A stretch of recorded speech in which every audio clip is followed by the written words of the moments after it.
most convincing story that maps onto reality, and that's why the central narrative is falling apart. Right now in the United States, people should not be walking around with masks. We must see the central narrative for the fiction that it is. We are Americans. While elections are sometimes messy, this was a secure election. The founders began the fight for human liberty and self-governance, and it's up to us to finish the job. I tell you what, we are in a truth emergency right now. This is the end game.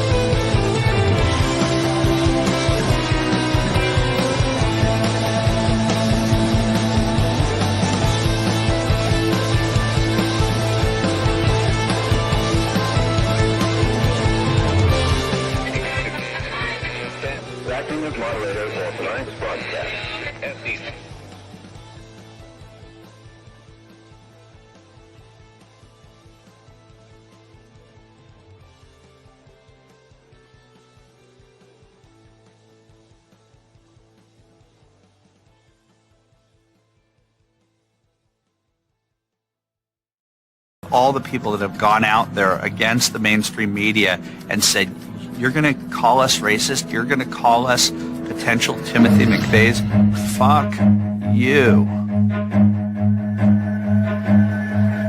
War.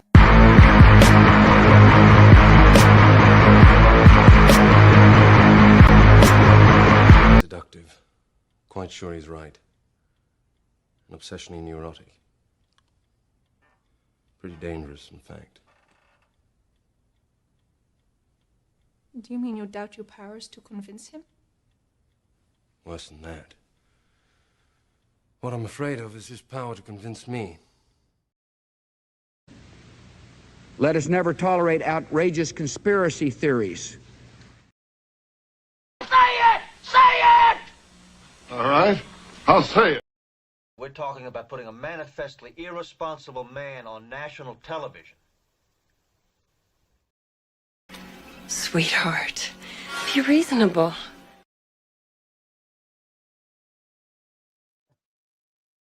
All right, everybody. It is January 22nd, Wednesday, January 22nd, 2025, the third day of the dawning golden age, or so we are told. I guess we will see how that definition of this particular time goes off into the future, but we are no longer tracking the big numbers. Somehow we made it all the way through the 4 years. We touched on that very briefly at the end of Monday's episode, but kind of cut things short so that we could watch more of the extraordinarily gay inauguration pomp and circumstance, going to various balls. For some reason, listening to JD Vance talk. Oh, JD Vance getting the camera time. Yesterday, he went out and appeared in the halls of our government talking about how great Marco Rubio is for some reason. Hey, you're the vice president. Go away, get off screen, and don't come back for 4 years. That's what should happen with JD Vance, but it's not going to. Instead, we're going to get a second round of Kamabla. We're going to have a vice president of the corporation of the uniparty government, the false reality layer. And that person is probably going to be seeking great attention and seeking to become the heir apparent in 4 years. And of course, people in MAGA are already talking about 12 straight years of Donald Trump. And then, you know, four years of Trump followed by 8 years of JD Vance. And apparently, I don't know, people have decided that that's going to be a good thing. Donald Trump has chosen for us his own successor. It is now our role to grovel and anoint JD Vance for 4 years from now. He doesn't have to do anything other than get chosen by Donald Trump to play a role in a fake election campaign. And then he's going to be our ruler forever.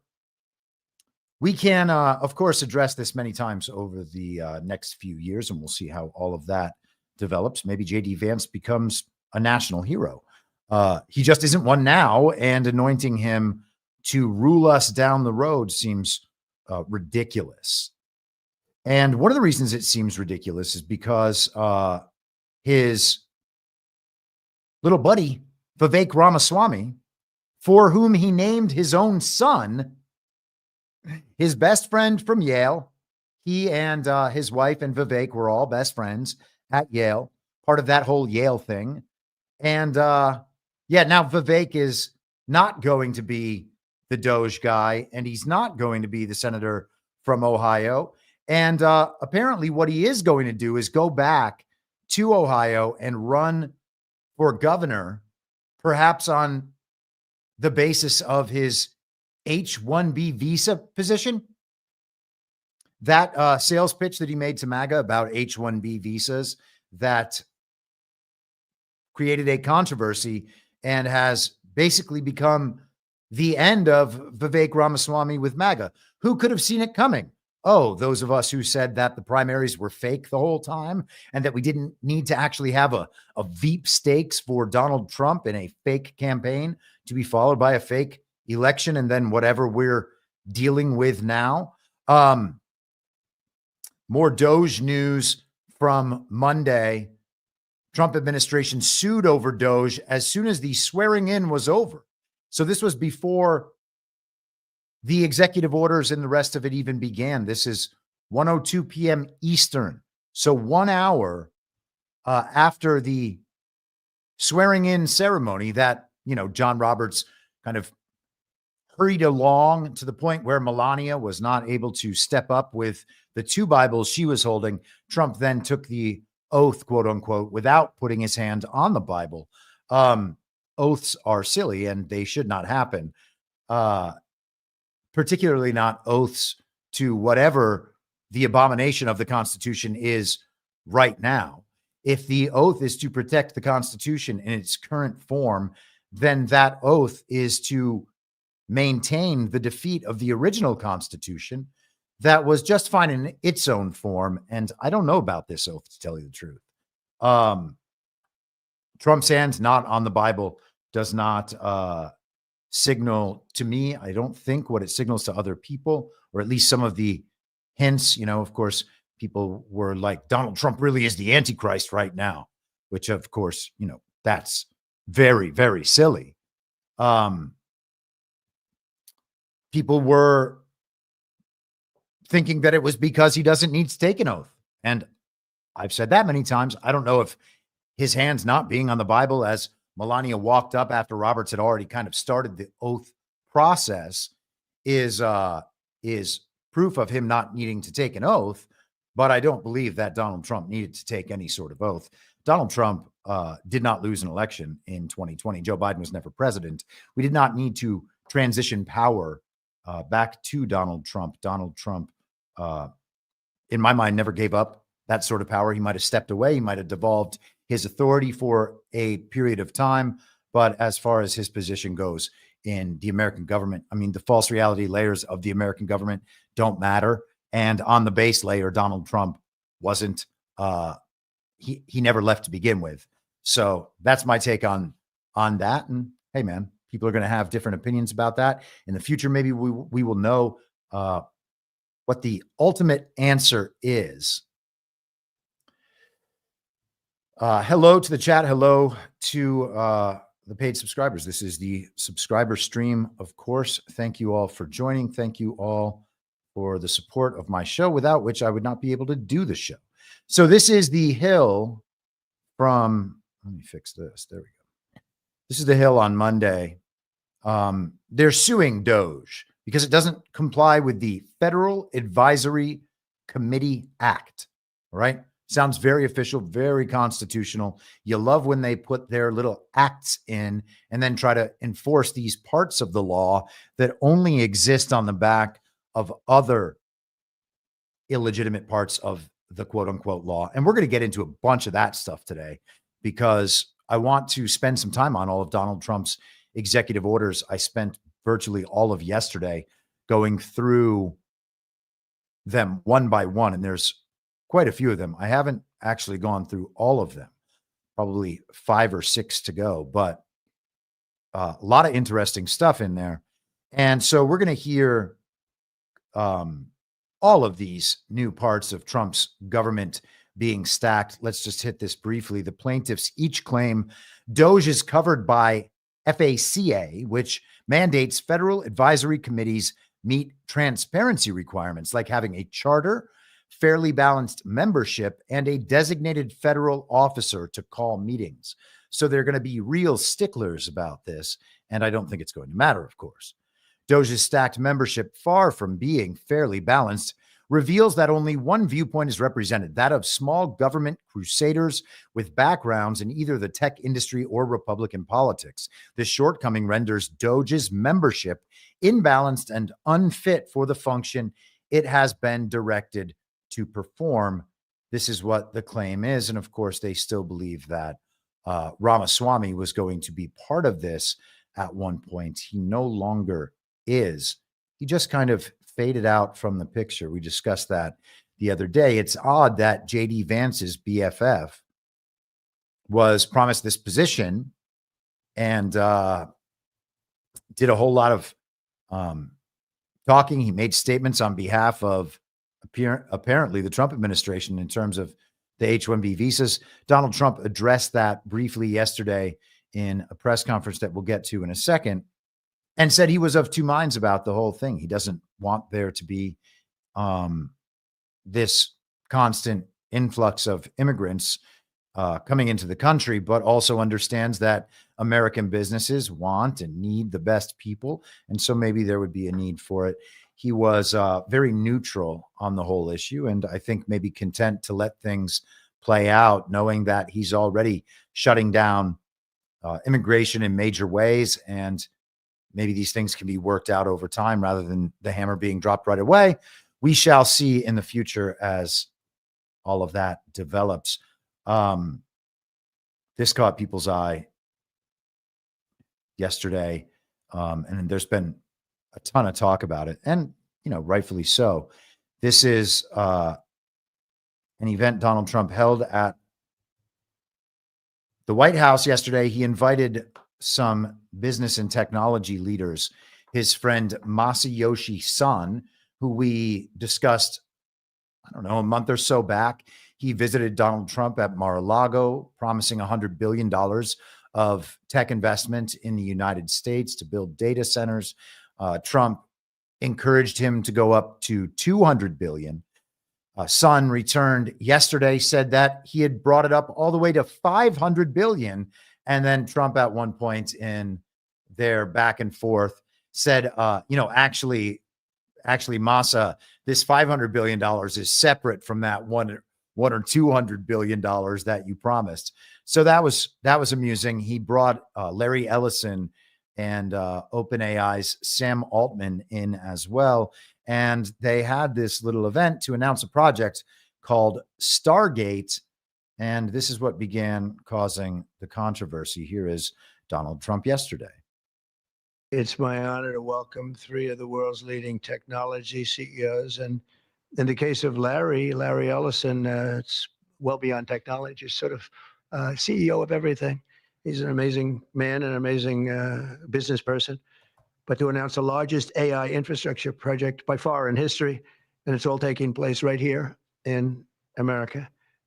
As you know, there's great competition for AI and other things, and they're coming in at the highest level. We're joined by Oracle Executive Chairman Larry Ellison, SoftBank CEO, my friend Masayoshi Son, and CEO of OpenAI, and I would say by far the leading expert based on everything I read, Sam Altman. So that's great that you're coming in together. That's a massive group of talent and money. Together, these world-leading technology giants are announcing the formation of Stargate. So put that name down in your books, because I think you're going to hear a lot about it in the future. A new American company that will invest $500 billion at least in AI infrastructure in the United States, and very, very quickly, moving very rapidly, creating over 100,000 American jobs almost immediately. This monumental undertaking is a resounding declaration of confidence in America's potential under a new president. Let me be a new president. I didn't say it, they did. So I appreciate that, fellas. But it'll ensure the future technology. What we want to do is we want to keep it in this country. China is a competitor and others are competitors. We want it to be in this country, and we're making it available. Okay. So a project to build AI infrastructure, and Larry Ellison, Sam Altman, and Masayoshi Son gave brief remarks about why it was so important to be able to do this. And people got very upset with Larry Ellison's remarks because Larry Ellison talked about how the AI advances would be used for personal health. They would be used to analyze people's blood and tell them in advance that they were at risk for certain cancers, because the cancers actually float around in your blood, and their tests, the AI analysis of these blood tests, would be capable of telling you, well, you've got a bunch of these little cancer pieces in your blood, and sooner or later, they're going to all congeal and become cancer. And knowing that, you've given over your blood sample, your genetic code, and everything they could ever need to Larry Ellison's AI, they would then be able to develop on-the-spot, custom-made mRNA vaccines that you would inject into your body, thus preventing cancer. Sounds horrifying. And so people, of course, are very angry at Donald Trump because he had Larry Ellison here to the White House and allowed him to make that announcement. Now, I'm no fan of mRNA vaccines. I'm no fan of vaccines in general. I don't believe that any of them work. I believe that they make people sick. I don't believe anyone should take vaccines. I don't believe anyone should be forced to take vaccines. And I don't believe that if you have little cancers detected in your blood and it's analyzed by an AI, and then they give you something to make those cancers go away, then you have had a vaccine. That's not a vaccine. Okay. This is the new definition of vaccine. It is just a word that they now use. And if chemical companies, if pharmaceutical companies are causing the cancer in the first place, and there's every reason to believe that they are, and just as there was every reason to believe that they were causing polio and other maladies in the first place, if you then cure something that you've caused by no longer causing it, well, then it looks like you've totally cured it by whatever you tried doing next. And I think that that's the explanation, as we've discussed before, for the polio vaccine. And it sounds like that's what they're attempting to do with these new cancer technologies. So I am on board with all the people that find that extremely worrying. We do not want more government projects linking the United States government to these vaccine agendas, and then having the American people forced or even encouraged to take these medical products. All right. We need to reroute the entire understanding of disease in this country. I believe, and that's a lot of what the Maha thing was about. I'm not sure that Maha is ultimately a good thing. We will find out. I'm concerned about everyone who's not Trump. And I think that that's the way to proceed. That's the most responsible way to proceed. Donald Trump is going to make his way forward. We don't need to cheerlead his teammates until they've done something. Okay. And then we can give them our approval as public servants and say, yes, it's good that you did that. Thank you for doing that on behalf of Donald Trump. Okay. We don't need to create a bunch of television superstars and pretend that they are saving the nation on behalf of Donald Trump, but mostly on behalf of themselves, as they all plan to take power in 4 years. Once we've ridden out this Trump period, that's the establishment plan. So we don't need to cheer on everybody else. We don't need to give them the benefit of the doubt. And I will proceed that way. And if people get upset about that, that's all good. I know they do when it comes to J.D. Vance or a number of these other television characters. But until somebody like J.D. Vance or Tulsi Gabbard or even Robert F. Kennedy Jr. or the rest of them actually accomplish things on behalf of the American people, then, they're guys that Donald Trump has chosen for a reason to participate in this part of the process. And we'll see if it's a greater part of the process in the future. But I'm down with everybody saying Larry Ellison is talking madness up there. No one wants this. Okay. If the deal to stop cancer and some of these other diseases is that we have to have more pharma products pumped into our bodies, then no deal. Okay. Let's stop with the chemicals. Let's stop with the food additives. Let's stop with the pharmaceutical products and let's see how that goes. And then if we need to do something about a disease problem, we can think about that in the future. It seems like they are trying to use the change in definition of vaccines to continue the idea that vaccines are still good and work, and everybody can be excited about vaccines because vaccines are how we're going to cure cancer. We can't actually punish people for forcing and coercing the acceptance of an mRNA vaccine over the course of the last few years, because actually mRNA vaccines are really good because that's how we're going to ultimately cure cancer. So unless you like cancer, you need to get on board with these mRNA vaccines. So I am definitely aligned with all the people upset about that until you get to Donald Trump, because Donald Trump has said that he is going to eliminate federal funding from schools and universities who mandate masks and vaccines. And if you are removing the funding from schools, mandating vaccines, then schools will no longer mandate vaccines, which means children will no longer get on the childhood vaccine schedule. And without that forcing mechanism, the real crime against humanity that kind of centers on the vaccines, I think, in some sense, goes away. And if vaccines are experimental medical technology that people believe might help them and they want to try the vaccines, well, I don't know that it's then my position to tell them that they can't do that.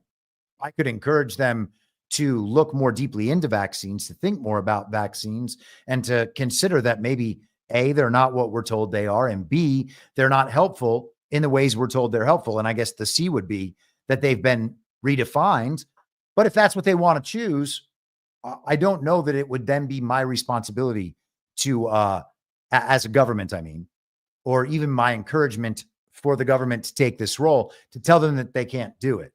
And maybe that's more of a libertarian argument. And I think that would apply to the use of other drugs as well. If you believe that marijuana or psilocybin is going to help you cure your PTSD after being a veteran, I don't believe it should be my position or the government's position to tell you, no, you're not allowed to try that.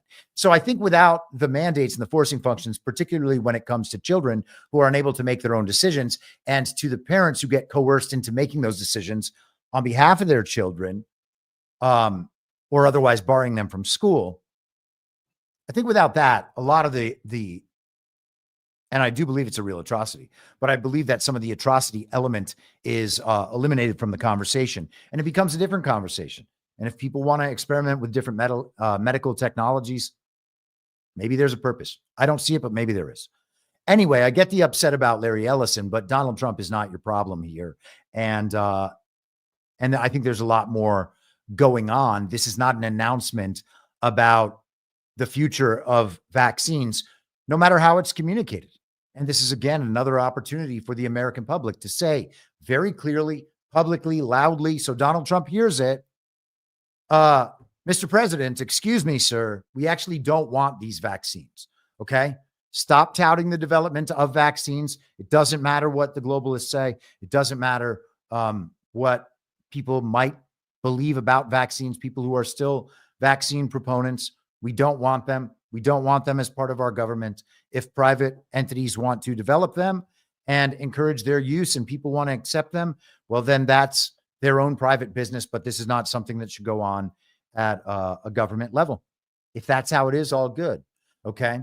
If there are bioweapons programs and there are counter bioweapons programs, and these are being run under the guise of vaccine development, I mean, there are situations that we have to at least be open to, and we can be that while voicing clearly that we do not support any effort by the government under Trump to go further with kind of this medical records tyranny or the vaccine tyranny.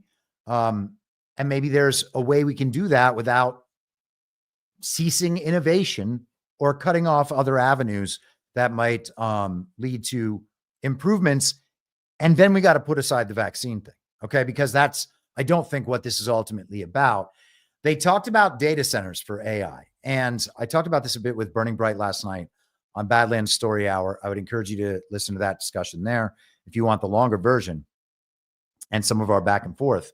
But I believe that the stuff about Mars, the stuff about nuclear, the stuff about AI, a lot of this is coded language. All the space stuff, all the nuclear stuff, the AI, coded language for different waves of kind of next gen tech or hidden tech that would be cut off by the regime in order to control for resources, make those resources scarce, and then profit off resources that are free, cheap, abundant, what have you.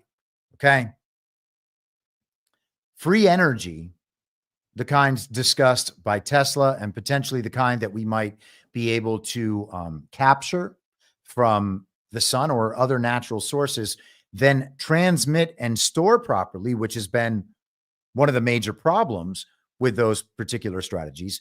If these next wave technologies are things that the global regime has been committed to for decades to kind of try to diminish or keep from our access or control, then the talk about how we want to prevent other countries from developing nuclear energy or nuclear weapons, for instance, or that other countries are beating us in the space race, for instance, some of that stuff becomes more intelligible. Elon Musk has talked about shipping Nicolas Maduro to Mars. And then yesterday he was talking about sending Doge to Mars. He's not going to send Doge to Mars. That's an abstraction. That's not even possible.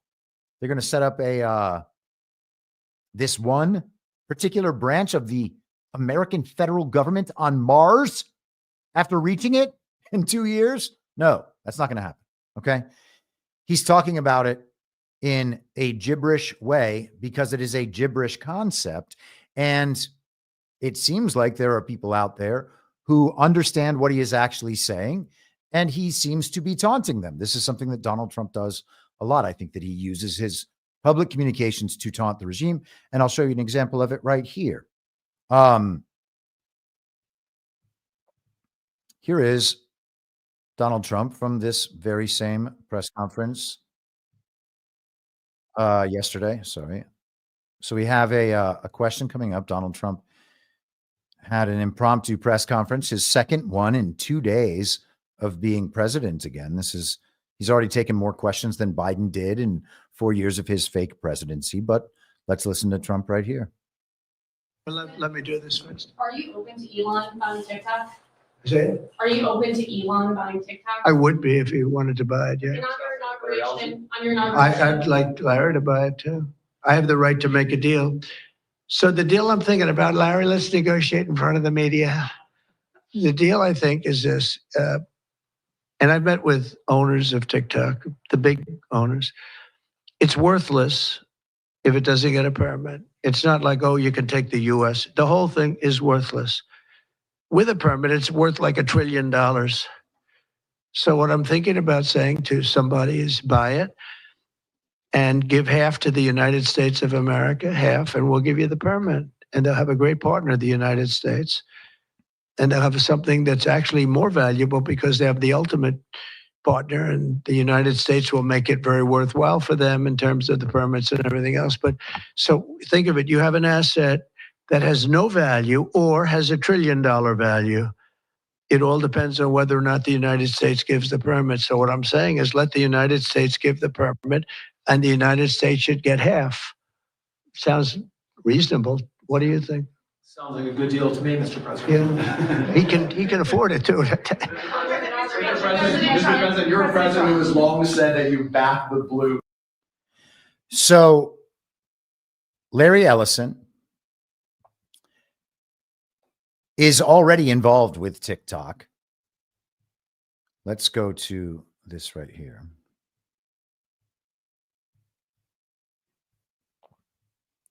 This is from Quartz, September 21st, 2020, right? 4 years and 4 months ago. The TikTok deal's real winner is Larry Ellison. So this is the Trump TikTok deal, not the nonsense that we heard about last year in the illegitimate Congress, how they passed a law that was the same thing as Trump's deal. No, this is just the actual deal.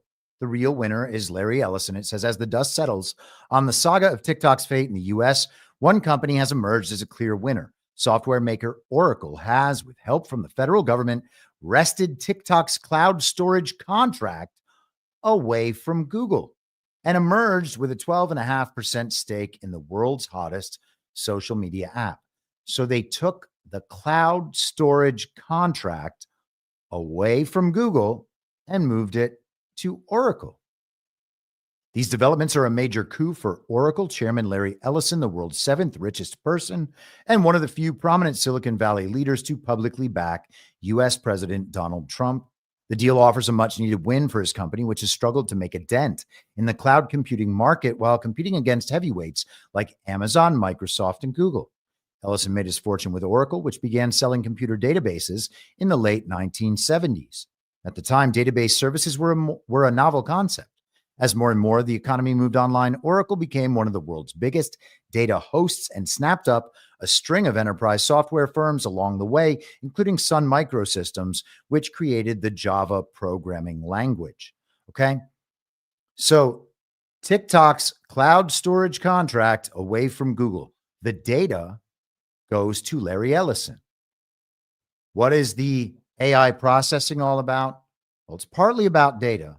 And then it's partly about something else in these data centers. Trump talks about them in this press conference, and I mentioned it when he talked with Masayoshi Son at Mar-a-Lago a couple of months ago. The data centers, the AI data centers, are going to be right next to these power plants that are going to be capturing or generating energy right next to each other. Just constant motion. And this is the arrangement with Bitcoin mines already. You got a power plant, and then right next to the power plant, you got the Bitcoin mine. They are trying to compete with the rest of the world, and they are talking quite clearly about putting energy generation and transmission and capture and storage right next to the AI data center, or it could be a Bitcoin data center. And I personally believe that's where it's actually going. And let's take a look at this, because Donald Trump, I just want to make sure I get the, let's start it right here.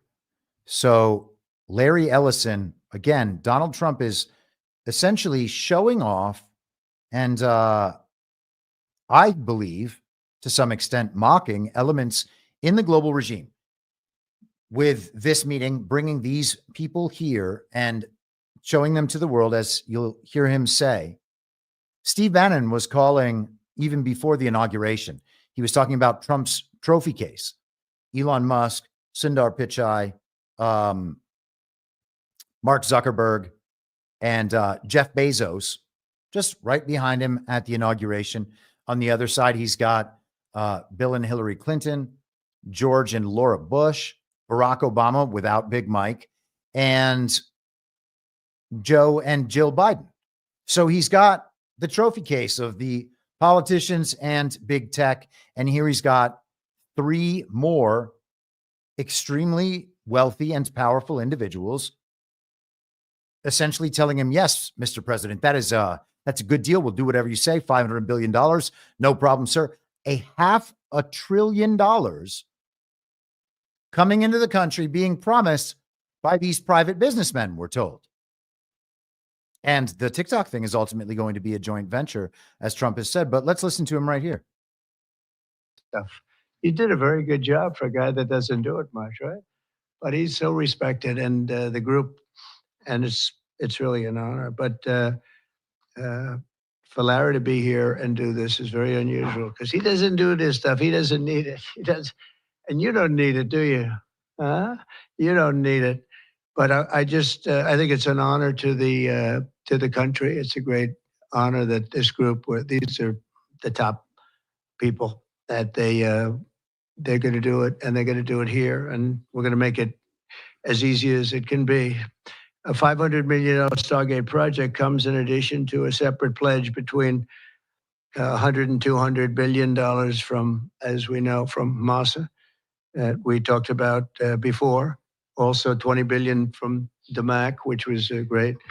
And we have many others that are coming. Some I just announce it. It's easier, but with some, I know them and they're so highly respected. I'd rather do it this way. Many would like to do it this way, but we're letting the world know what's happening. This is money that normally would have gone to China or other countries, but in particular China. In total, before the end of my first. So we're showing the world. We could announce it, but instead we decided to have them here. And we're showing this to the world. This is money that normally would have gone to China, but it's not going to China. Over $500 billion. And as I said, you heard right there, he talks about the $500 billion and says that's actually separate from the 100 or 200 billion that Masa had promised last time. And again, I think that this is news to Masayoshi-san.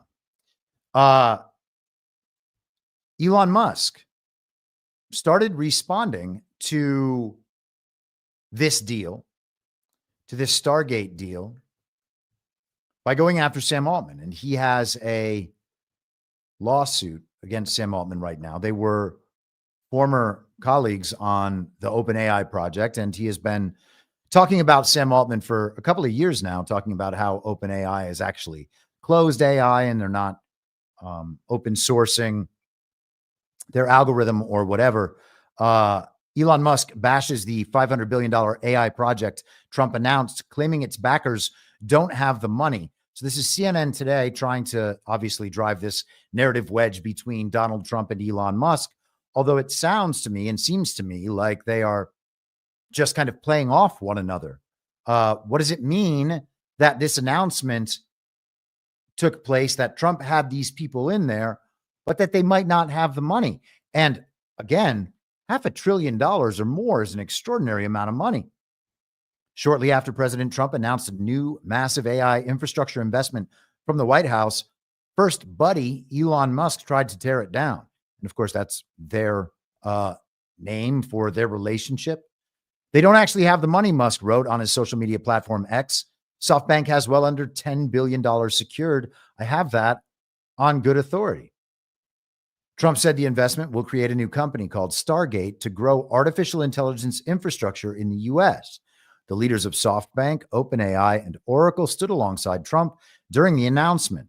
Their respective companies will invest $100 billion in total for the project to start, with plans to pour up to $500 billion into Stargate in the coming years.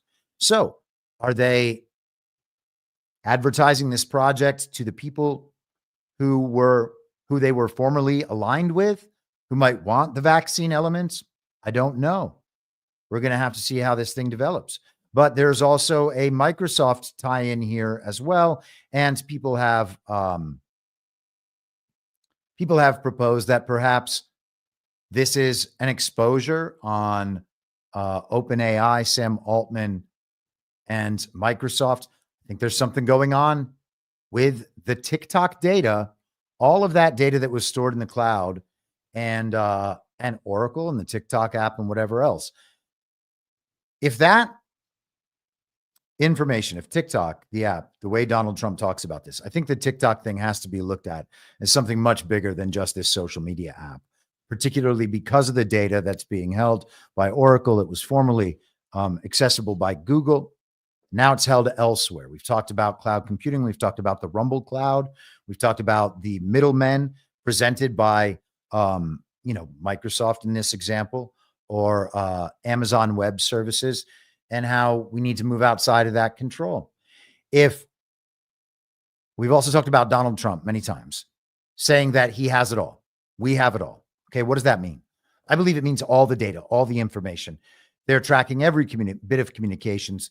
There's an algorithm that analyzes all of that. And probably knows us better than we know ourselves. And to the extent that it could then run the world based on the way it's able to manipulate the false reality layers that we experience, accept, believe, and then act on the basis of, that's a very, very powerful tool. So it could be worth a lot of money if it's being used, or it's worth no money if it's not being used, and it's not being used unless Donald Trump allows it to be used. He's making that clear.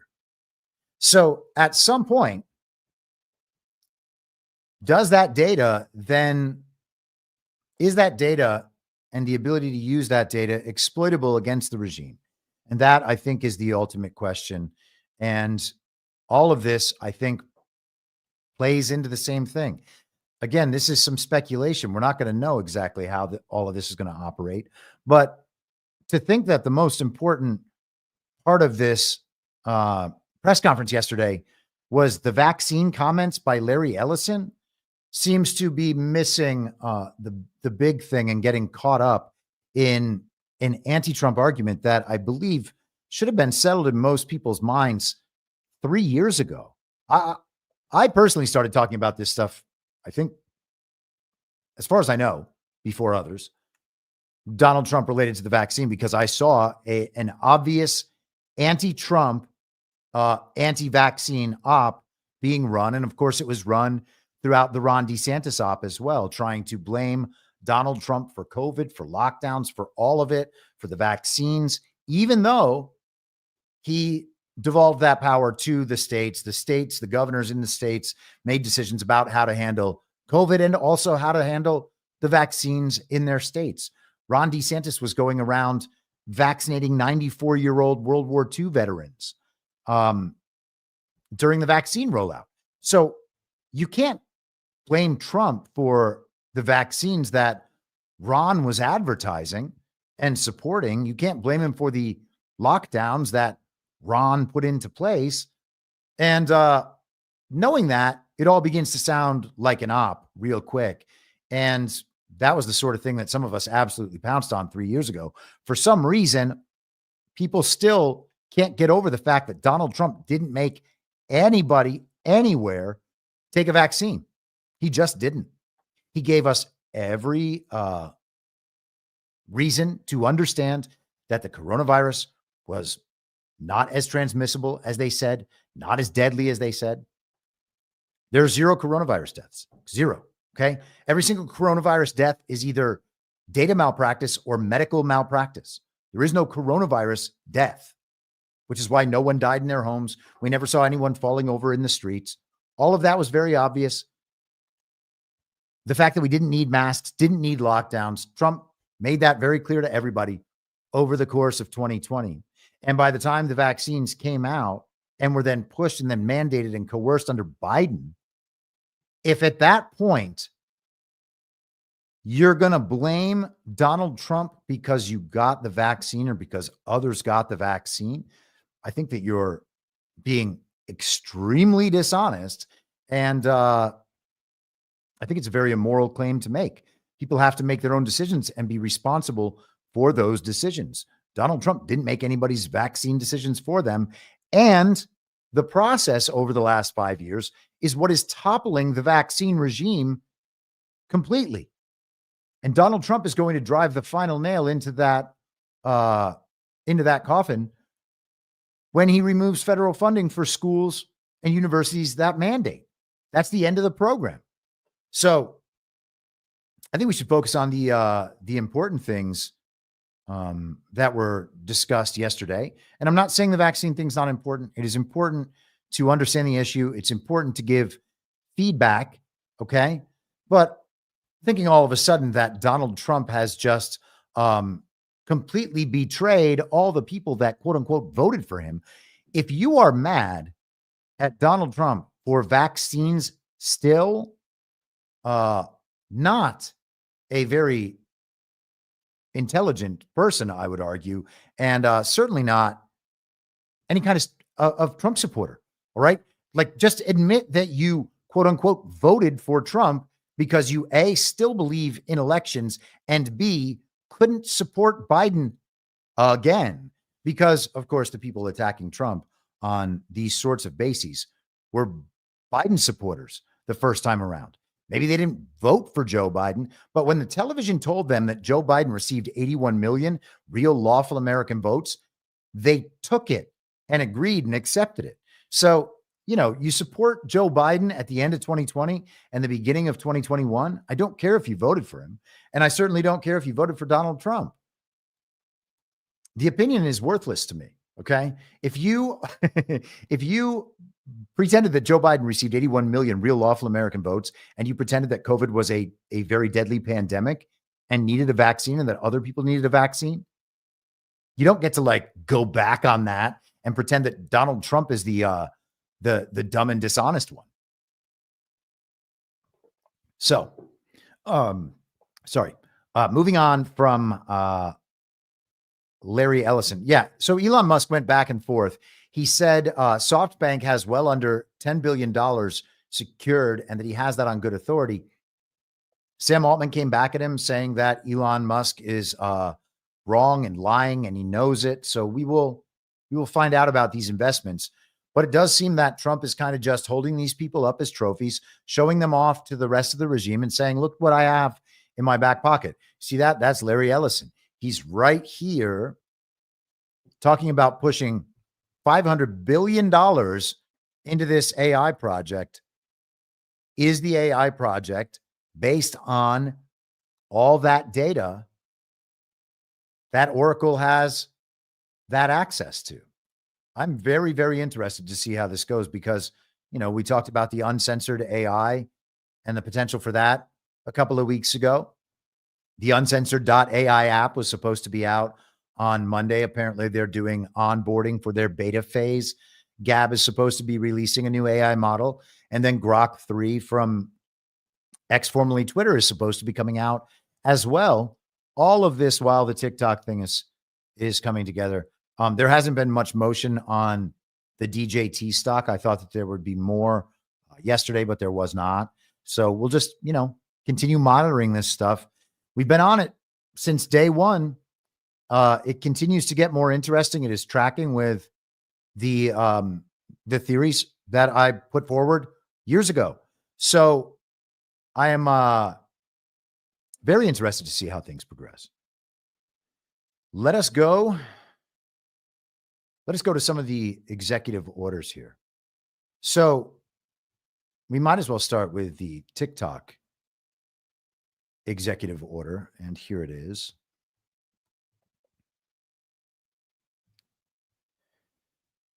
Application of Protecting Americans from Foreign Adversary Controlled Applications Act to TikTok.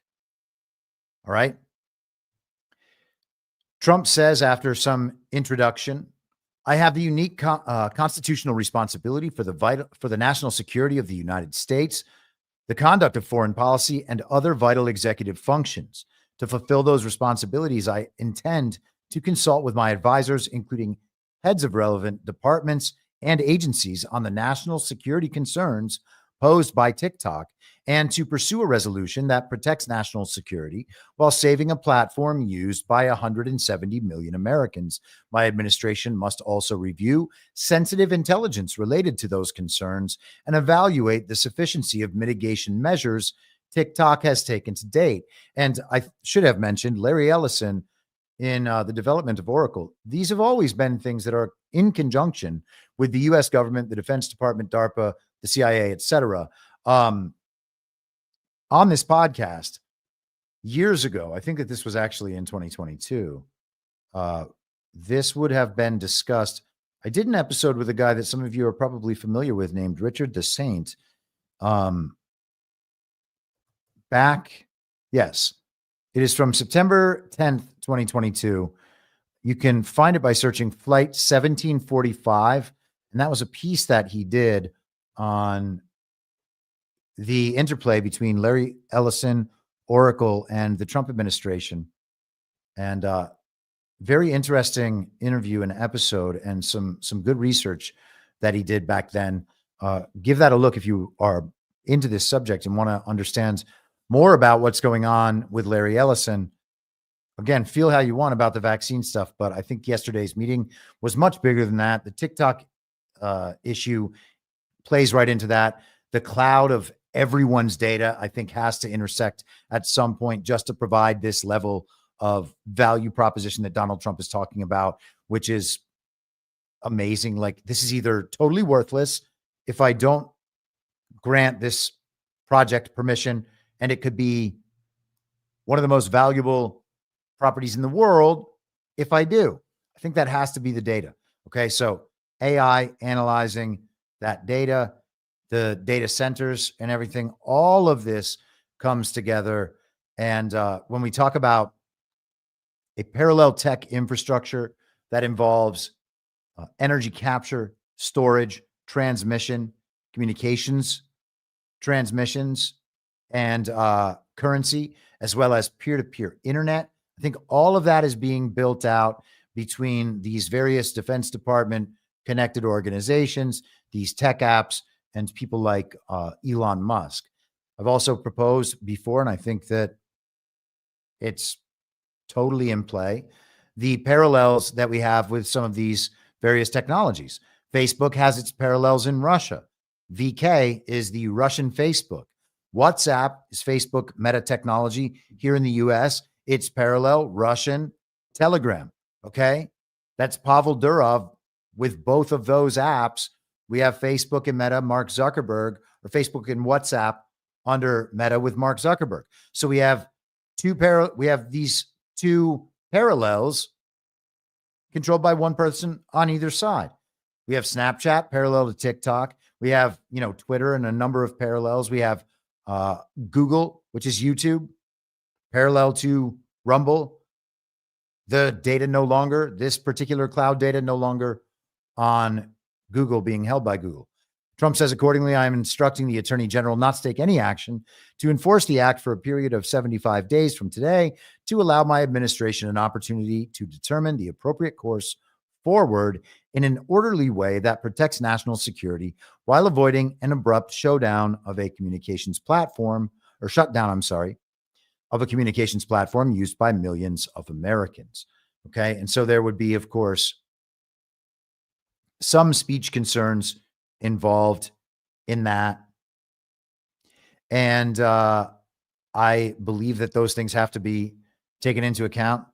The government shutting down speech of any American citizens is a real problem. And, the idea that it's a foreign-owned app, I don't think that plays at all anymore, if it ever played to begin with. Maybe that was just a forcing function for Donald Trump in 2020 to get them to relinquish control over that data. I don't know exactly what it's going to be. Those ISPs that were held by the Defense Department as well, not ISPs. I have to, what am I forgetting? The addresses that were ported over to the Department of Defense. I'll have to look at that again, maybe for next time. Okay, so let's continue forward. Trump has an executive order for acting cabinet level positions, and I think that this is really interesting. I brought this up to John Monday night, I think. I think he might be digging on it a bit, John Harold, that is, for the Devolution Power Hour tonight. And if not, maybe we'll discuss some of this on Saturday. Who knows? It could develop more by then. This is Trump's presidential action. President Trump announces acting cabinet and cabinet level positions. Okay. So throughout the transition period, what we had is a prolonged television series about various television characters who are going to be part of Donald Trump's fantasy team. Pete Hegseth and Tulsi Gabbard and Robert F. Kennedy Jr. and all of these people who we have seen as parts of various info ops over the last few years, some of them with, legitimate expertise and experience, whose views seem to be aligned, generally speaking, with MAGA and Trump priorities, and some of them less so. But a number of names that are going to have to go to the Senate for the Senate's advice and consent and then we will find out if they get to actually serve. Marco Rubio was approved immediately the other day for some reason, 99-0. We'll see what that means ultimately.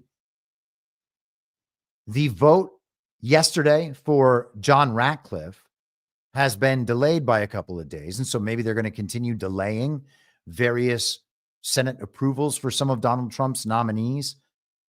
And it could be some sort of showdown over whether or not the president actually needs to get the Senate's approval on many of these nominees, or whether he can just assign them, even if in this acting capacity. So until those nominees are confirmed by the Senate, what we have is a number of acting cabinet secretaries and cabinet level positions.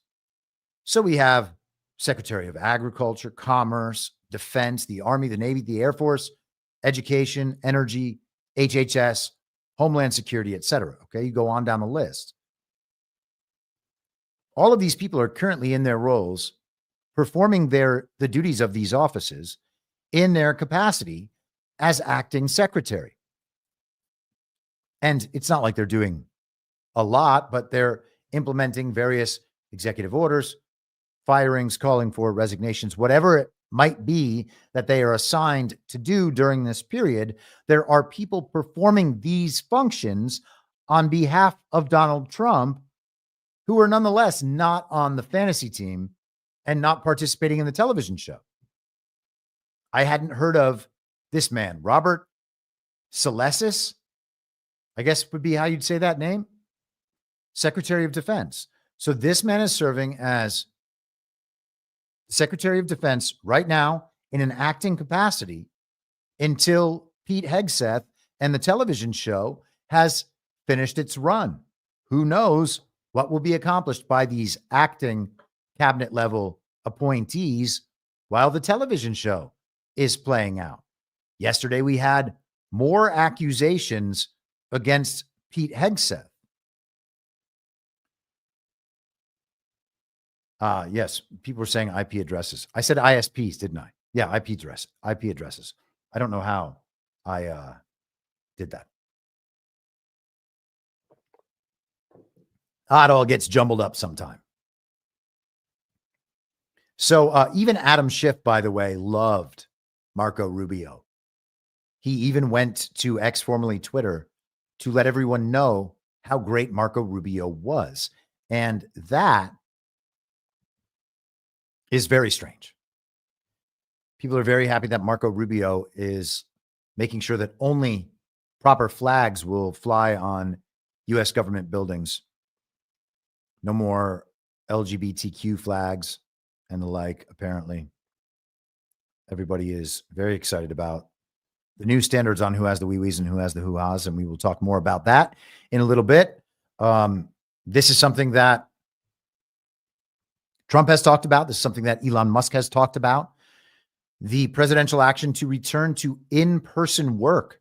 Heads of all departments and agencies in the executive branch of government shall, as soon as practicable, take all necessary steps to terminate remote work arrangements and require employees to return to work in person at their respective duty stations on a full-time basis, provided that the department and agency heads shall make exemptions they deem necessary. This memorandum shall be implemented consistent with applicable law.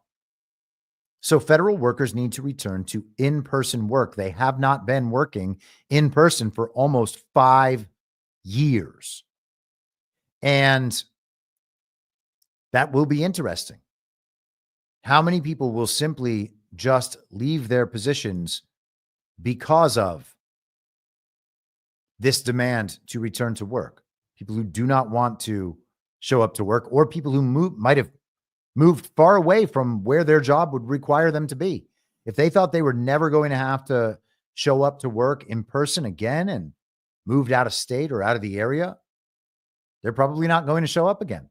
Maybe a lot of the federal workforce that needs to be eliminated will simply eliminate itself. Elon Musk, in response to libs of TikTok highlighting this particular executive order noted that not even one government building was found to be even half occupied. He says that is crazy. And that is crazy. Not a single government building is even half occupied by workers. That's mind-blowing. What are these people getting paid for? And the answer in many cases is probably not very much. And, we've had this conversation a number of times whenever the subject comes up. You don't want people to get fired. You don't want them to have to sell their homes or move or, for their kids to have trouble. You don't want families to have financial difficulties. At the same time, the federal government and its expansive size and nature, totally unconstitutional. Most of it, much of it. That's been like that for a while. And if people have been working from home for 5 years thinking that they just had a golden ticket forever, it's going to be real hard to feel bad about those people losing their jobs if their jobs aren't necessary or aren't performing a function that is even constitutional in the first place. And so there's going to be, quite a lot of examples of that as we go through these EOs as well. But it is going to be changing over completely, it seems. Trump put out an executive order making it clear that the government would not be involved in the censoring of American speech, restoring freedom of speech, and ending federal censorship. He says the First Amendment to the United States Constitution, an amendment essential to the success of our republic, enshrines the right of the American people to speak freely in the public square without government interference. Over the last 4 years, the previous administration trampled free speech rights by censoring American speech on online platforms, often by exerting substantial coercive pressure on third parties, such as social media companies, to moderate, deplatform, or otherwise suppress speech that the federal government did not approve. Under the guise of combating misinformation, disinformation, and malinformation, the federal government infringed on the constitutionally protected speech rights of American citizens across the U.S. in a manner that advanced the government's preferred narrative about significant matters of public debate. Government censorship of speech is intolerable in a free society. Our founders recognized that. It has been recognized by our culture for the duration of our country's existence. And we believe that in some sense we've had that all along, but we have not had that. And it became clear over these past few years, it was happening under Trump's first administration. All right. And it's important to remember that people like me got censored and banned off these platforms while Trump was president. Now, I'm not laying that responsibility at the feet of Donald Trump, but it happened in that administration. And I'm fine with the explanation that the deep state, the administrative state, the false reality layer of our government was operating in this capacity. But at some point, you got to think that it's at least possible, or maybe just accept the fact that censorship happened under Trump as well. And to the extent censorship is still happening, and it is happening under the quote unquote white hats. Okay. Whatever censorship is happening eventually has to fall under the purview of Donald Trump and whoever is operating with him. And, we believe that the country is under extreme threat from a global regime, that our country has been governed by a foreign occupation for our entire lifetimes, and that foreign occupation must be expelled and dealt with, and that potentially certain practical concessions must be made at various points in order to win that war.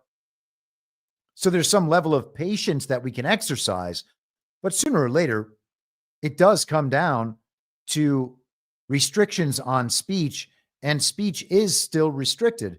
And I just want to hit a couple other highlights here in terms of policy. D, identify and take appropriate action to correct past misconduct. by the federal government related to censorship of protected speech.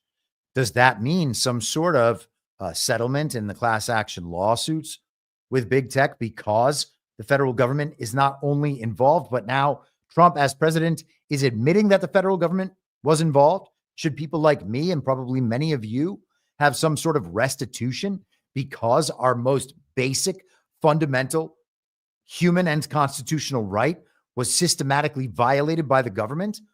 I am personally all for that. The amount that people's reputations and relationships were destroyed, their ability to earn an income in the industries they were in, the ability to find new jobs if they lost their jobs for speaking out publicly, social credit scoring, which we know goes to the debanking of citizens, PayPal, whatever. There have been problems related to speech throughout this entire time. Organizations like ADL putting people on lists for what is protected speech. Okay. It doesn't matter if people are offended. We're talking about protected speech. So if that's outlining some potential recompense in the future for those systematic violations of our rights, that seems to be totally appropriate as far as I'm concerned.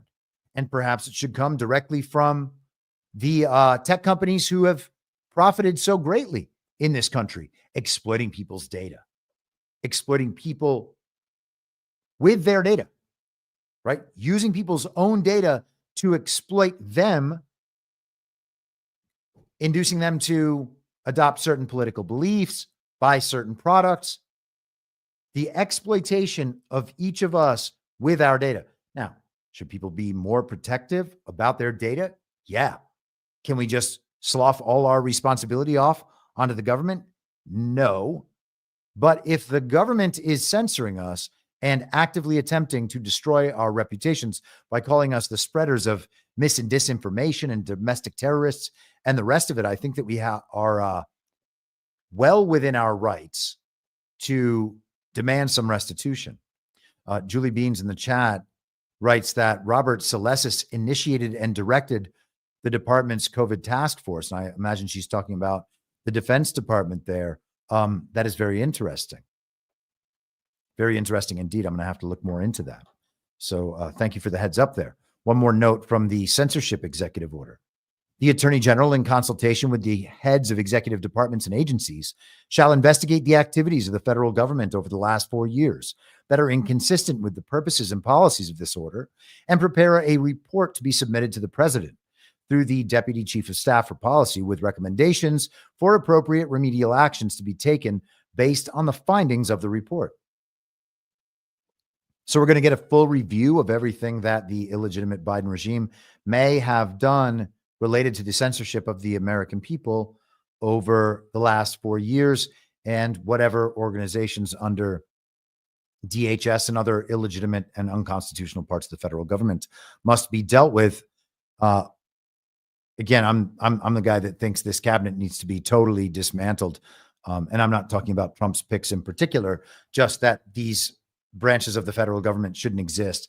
DHS being the most obvious, its formation after 9/11 and the fact that it is operative in so many other countries around the world. Basically, all of the regime countries have offices of the American Department of Homeland Security. Kind of really makes you wonder what homeland they're referring to. And at some point, you have to begin to wonder if it's the UK or maybe even their proxy state that goes by the name of Israel. And I have a feeling that those are included in the definition of homeland. We pretend that it's just the American homeland. I don't think that is a sensible interpretation of what that organization's actual function is. CNN made sure to check in with the disinformation experts and see what they thought about Trump's executive order. Disinformation experts blast Trump's EO on government censorship as a direct assault on reality. That is amazing. That is amazing. Sometimes I think, did you write that headline just for me? Did the machine determine that this is the headline I would want and then prepare me this article so that it would pop up in my feed and then I would spread it into your brains in this manner. Who knows what the machine does? The machine works in mysterious ways. They're the ones trying to create a false god. The machine is the false god. Just saying. So Trump is trying to restore the freedom of speech and end federal censorship. Under the guise of combating misinformation, disinformation, and malinformation, the federal government infringed on the constitutionally protected speech rights of American citizens across the U.S. in a manner that advanced the government's preferred narrative about significant matters of public debate. Again, that's from the order. They went to Nina Jankowicz, who briefly led the Biden administration's disinformation board and is now CEO of the American Sunlight Project, which is a leftist activist organization that, let me just check myself on that, because now I'm thinking it's called the Sunshine Movement, the one that I was. AOC is involved with an activist organization that goes by a very similar name, but now I'm thinking that they might be distinct, and I don't want to. I don't want to conflate them. Pardon while I check with the machine.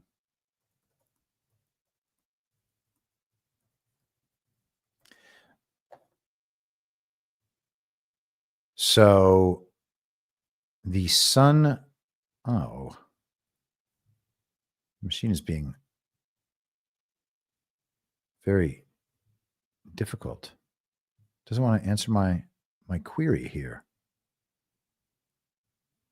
Well, let's leave Nina Jankowicz's Sunlight Project alone for now. We'll find this out at some point in the future.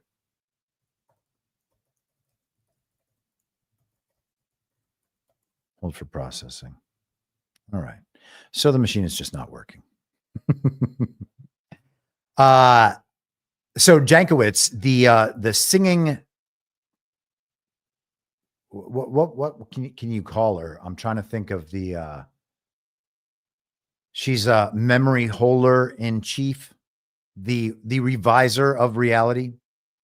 She said Trump's order has canonized lies and conspiracy theories about those responding to disinformation. So it's not the censorship that's the problem. It's that the people who are trying to fix disinformation through necessary censorship, they would argue, they've been the target of conspiracy theories, and something needs to be done about that, because they need to be able to censor in order to protect our information environment. Because if people believe the wrong things, then they will no longer go along with the promotion of the global regime agenda. And this is, again, one of those reasons why, if you're directing your anger toward Trump, you're missing it. Okay. The most important thing is to reroute belief and align it with a discernible truth from reality prime, rather than existing entirely in that false reality layer. No one has been a bigger catalyst for that process than Donald Trump has. And Donald Trump, in protecting that process, allows that process to continue. And if that process is allowed to continue, the inevitable conclusion of that process is the breakdown and collapse of that false reality layer. So Donald Trump's the one doing the thing that is going to work overall. He is the catalyst for that. To get mad at him because a guy says vaccine in his presence, very dumb. So Jankowicz called it a direct assault on reality that emboldens both foreign actors and disinformation profiteers. And I guess those of us in this community are profiteering on disinformation, according to Nina Jankowicz. She says disinformation is not a partisan issue. It's a democracy issue. America's adversaries benefit when our country is internally divided and politically polarized. And again, if it's a democracy issue, all the better. Let's go ahead and get rid of democracy. We know what our democracy is at this point. It is the global regime's project and agenda, their style of government, the push toward that one world global government. And we don't want that. That's what democracy is to them. What democracy is to them is antithetical to American government, the constitutional republic, our sovereignty, etc., and therefore should be gone. The vast majority of tech government contact is not around political speech, but is around areas of national security and fighting financial fraud and child sexual abuse material, said John Wibby, an associate professor of media innovation and technology at Northeastern University. Now, even if that was true, it wouldn't matter, okay? Because the other part of this means that the other part of this is a direct violation of the First Amendment, okay? So if the government is contacting the tech companies about unlawful material, that's one thing. But that being the majority of the contact doesn't mean that the rest of the contact is okay. It doesn't excuse anything. Censorship is censorship. We were censored at the government's behest. That is all you need to know. The tech companies were working as agents of the state at that point. And I think the truth ultimately is that there's no separation between the tech companies and the state. They might have elements that are run in a private fashion. The government might not run the organization, but they have control over the organization and input into the technology and ultimately supply the technology to begin with for a reason. That's the government's doing. They are not ultimately separable. So the disinformation experts are very upset that Donald Trump is reaffirming the First Amendment. There's really nothing beyond that he was doing with that order. Freedom of speech. The government cannot be involved. It is the First Amendment for a reason, and it has been obviously totally ignored. We have, as we will discuss once again, and probably many more times after today, we have plenty of totally illegitimate amendments that are the basis for the entirety of our civil law in this country. And those are protected dearly by the regime elements, the uniparty elements in our government, in our society. But yet the First Amendment and the Second Amendment, they can't stop trying to overturn those amendments and others and violate them with reckless abandon. And we are supposed to believe that the 14th Amendment, illegitimately ratified though it was, is more important than all of these. In fact, these amendments are threats to the promises of the 14th Amendment. You could find leftists making that argument consistently. They would say that allowing hate speech or allowing medical misinformation is preventing people from having equal treatment. They're very creative when it comes to equal treatment. Any inequalities that they can ascribe to the government have to be remedied under their understanding of the 14th Amendment, which gives them then carte blanche to remedy. Let's continue. Ending the weaponization of the federal government. And these things kind of align with one another. And these aren't the order, by the way, in which Trump put out these executive orders, but I'm trying to kind of arrange them in their, subject, in terms of issues and subject matter, so that we can kind of understand the bigger picture. So, purpose. The American people have witnessed the previous administration engage in a systematic campaign against its perceived political opponents, weaponizing the legal force of numerous federal law enforcement agencies and the intelligence community against those perceived political opponents in the form of investigations, persecutions, civil enforcement actions, and other related actions. These actions appear more oriented toward inflicting political pain than toward pursuing actual justice or legitimate governmental objectives. Many of these activities appear to be inconsistent with the Constitution and or the laws of the United States, including those activities directed at parents protesting at school board meetings, Americans who spoke out against the previous administration's actions, and other Americans who were simply exercising constitutionally protected rights. The prior administration and allies throughout the country engaged in an unprecedented third world weaponization of prosecutorial power to upend the democratic process. He goes through the prosecuted 1,500 from J6 and how the regime allowed BLM rioters who destroyed the country in 2020 to run free. The order directs the Attorney General to take appropriate action to review the activities of all departments and agencies exercising civil or criminal enforcement authority of the United States, including but not limited to the DOJ, the SEC, and the Federal Trade Commission, the FTC, over the last 4 years, and identify any instances where a department's or agency's conduct appears to have been contrary to the purposes and policies of this order. So in any area where the DOJ, the SEC, the FTC, all the little branches of these agencies, where they have been weaponized against the American people, the Attorney General needs to review all of these actions and report back to the President through the Deputy Chief of Staff for Policy and the Counsel to the President. The Director of National Intelligence, in consultation with the heads of the appropriate departments and agencies within the intelligence community, shall take all appropriate action to review the activities of the intelligence community and see where they were weaponized against the American public. And apologies, I didn't realize that I did not have this up on the screen, but I suppose that's better than not having my voice going after a muted video ends. I'm still angry about that on Monday. Ending the weaponization of the federal government. There is this executive order. By all means, have a look at that yourself if you like. Let us continue.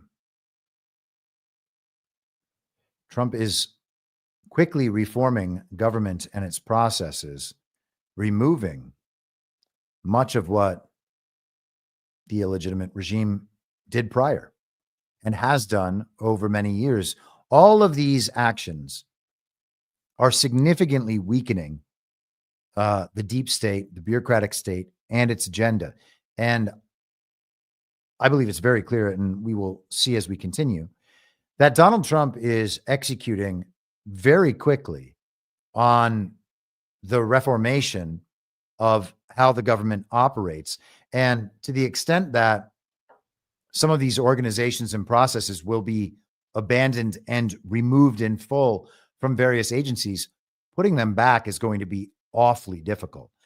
It turns out there are actually a lot of things that Donald Trump can make major changes on through these executive actions with full constitutional authority to be doing it, because the truth is, if they challenge a lot of this stuff, there's not really the constitutional authority back there to begin with. And we're going to get into some of that, as I said. So this one, regulatory freeze pending review. All executive departments and agencies must take the following steps. Do not propose or issue any rule in any manner, including by sending a rule to the Office of the Federal Register, until a department or agency head appointed or designated by the President after noon on January 20th, 2025, reviews and approves the rule. So none of the agencies can send new rules and publish them in the Federal Register. That ability for them has been removed. It has to go through the proper steps through people appointed and nominated by Donald Trump. This new administration has to review all of this. And you got to wonder what they were all doing, just submitting new rules to the Federal Register whenever they want. I've actually been reading Neil Gorsuch's book. It's called Overruled. And at one point, he talks about how much of the Federal Register is just totally unknowable. There's basically no one who's ever even read all of the rules of our federal government. It really is crazy. I think, gosh, I can't remember exactly how many rules are there in the Federal Register. Let me see what the machine says.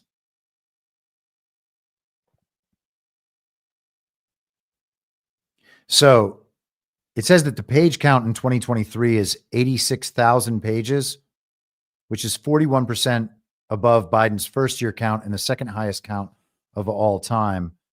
86,000 pages of federal rules. I wonder how many of those we'll be able to get rid of. The order continues.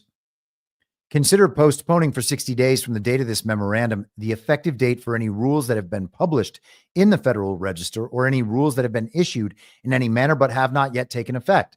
So a couple months moratorium on putting any of these rules into effect. If they were put in by the last administration and they have not gone into effect yet, got to shut them down until they can be reviewed. During the 60-day period, where appropriate and consistent with applicable law, consider opening a comment period to allow interested parties to provide comments about issues of fact, law, and policy raised by the rules postponed under this memorandum. So he wants feedback from those who will be affected. And this will go through the Office of Management and Budget. Russ Vaught's hearing and testimony today was Russ Vaught's going to be the guy at OMB. I saw a few minutes of his hearing today. He is extremely professional and already served in that role in the first administration and has been in, is it the America First Policy Institute? He's at one of the kind of Trump, quote unquote, think tanks during the pause term. And I expect he will be a major force in the next Trump term. Again, I would encourage everyone to listen to his appearance on Tucker Carlson. He has also been on War Room countless times over the last few years.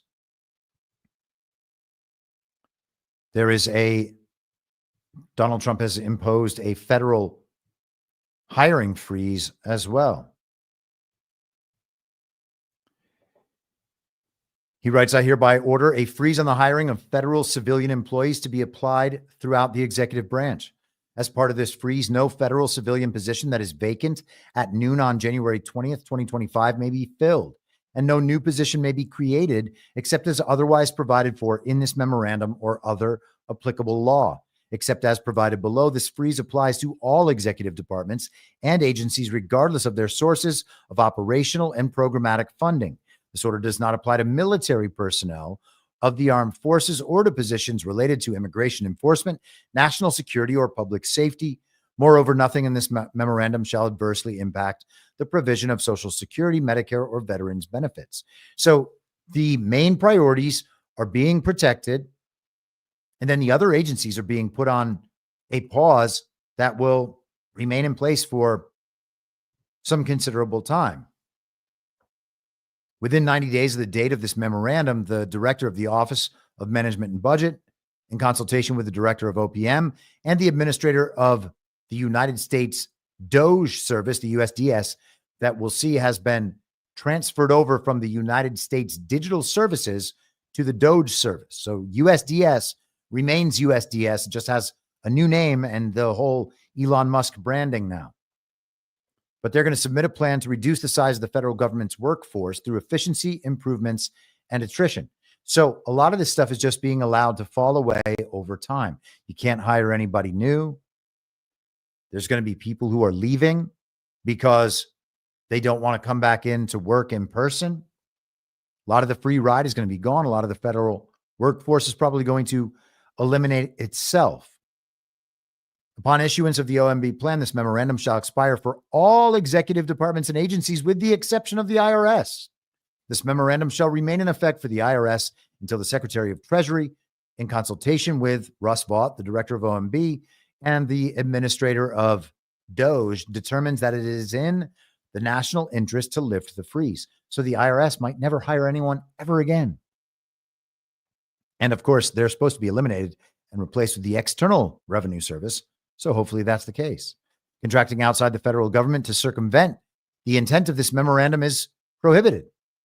So they're not allowed to issue new government contracts to hire a bunch of employees to perform a function that they can't any longer perform within the federal government. So there won't be that public-private partnership to replace what the government's not allowed to do on its own. And that is often why these public-private partnerships are arranged. In carrying out this memorandum, the heads of executive departments and agencies shall seek efficient use of existing personnel and funds to improve public services and the delivery of these services.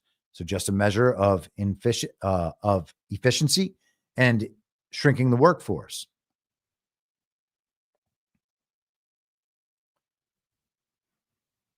Trump also submitted this executive order, reforming the federal hiring process and restoring merit to government services. American citizens deserve an excellent and efficient federal workforce that attracts the highest caliber of civil servants, committed to achieving the freedom, prosperity, and democratic rule that our Constitution promotes. But the current, and that is little d democratic right there, but the current federal hiring practices are broken, insular, and outdated. They no longer focus on merit, practical skill, and dedication to our Constitution. Federal hiring should not be based on impermissible factors, such as one's commitment to illegal racial discrimination under the guise of equity, or one's commitment to the invented concept of gender identity over sex. Inserting such factors into the hiring process subverts the will of the people, puts critical government functions at risk, and risks losing the best qualified candidates. Nothing could be clearer than that. All right. And the part that is really important to focus on is that it's impermissible and illegal. This is the government discriminating on purpose, once again inverting the Constitution and even, their own policies as stated and promoted. This is intentional discrimination. The federal hiring plan shall include specific agencies' plans to improve the allocation of the senior executive service positions in the cabinet agencies, the EPA, the Office of Management and Budget, the Small Business Administration, the Social Security Administration, the National Science Foundation, the Office of Personnel Management, and the General Services Administration to best facilitate democratic leadership as required by law within each agency. And the federal hiring plan shall provide specific best practices for the human resources function in each agency, which each agency head shall implement with advice and recommendations as appropriate from DOGE.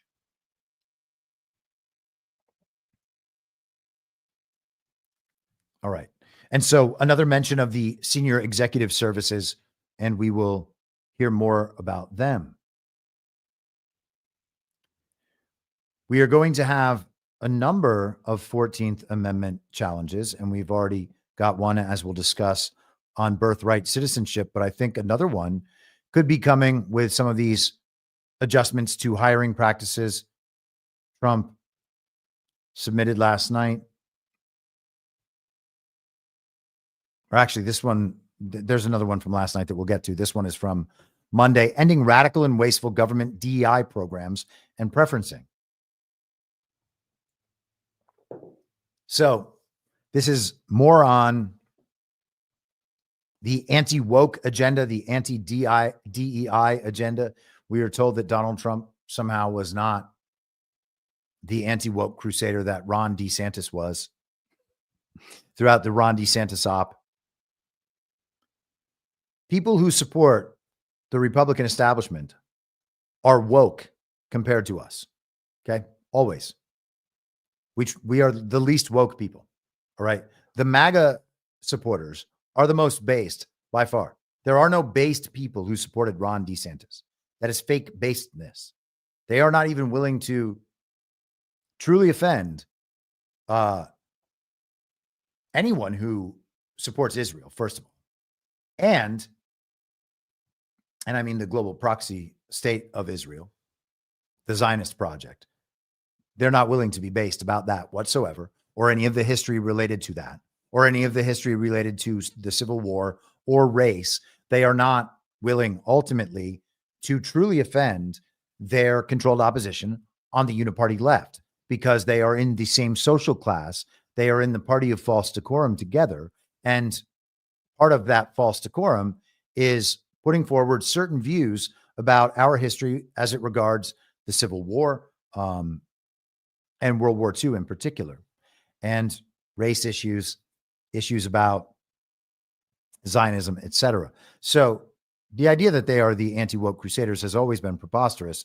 Donald Trump is the one who woke the country up to these issues, who rubbed the regime's noses in these issues, and is now, and was in his first term, responsible for actually implementing policies to prevent the government from involving itself in these sorts of issues. The Biden administration forced illegal and immoral discrimination programs going by the name diversity, equity, and inclusion into virtually all aspects of the federal government in areas ranging from airline safety to the military. This was a concerted effort stemming from President Biden's first day in office when he issued Executive Order 13985, advancing racial equity and support for underserved communities through the federal government. Pursuant to Executive Order 13985 and follow-on orders, nearly every federal agency and entity submitted equity action plans to detail the ways that they have furthered DEI's infiltration of the federal government. The public release of these plans demonstrated immense public waste and shameful discrimination. That ends today. Americans deserve a government committed to serving every person with equal dignity and respect, and to expending precious taxpayer resources only on making America great. And that is extremely agreeable. I don't know anyone who can argue with that. Why would taxpayer resources, first of all, taxpayer resources shouldn't be a thing, and the federal government shouldn't have the right to just start sponsoring programs and taking people's money to be able to do what they want. We do not have that kind of planned society. We're not supposed to have that kind of planned society. So that has to be eliminated immediately.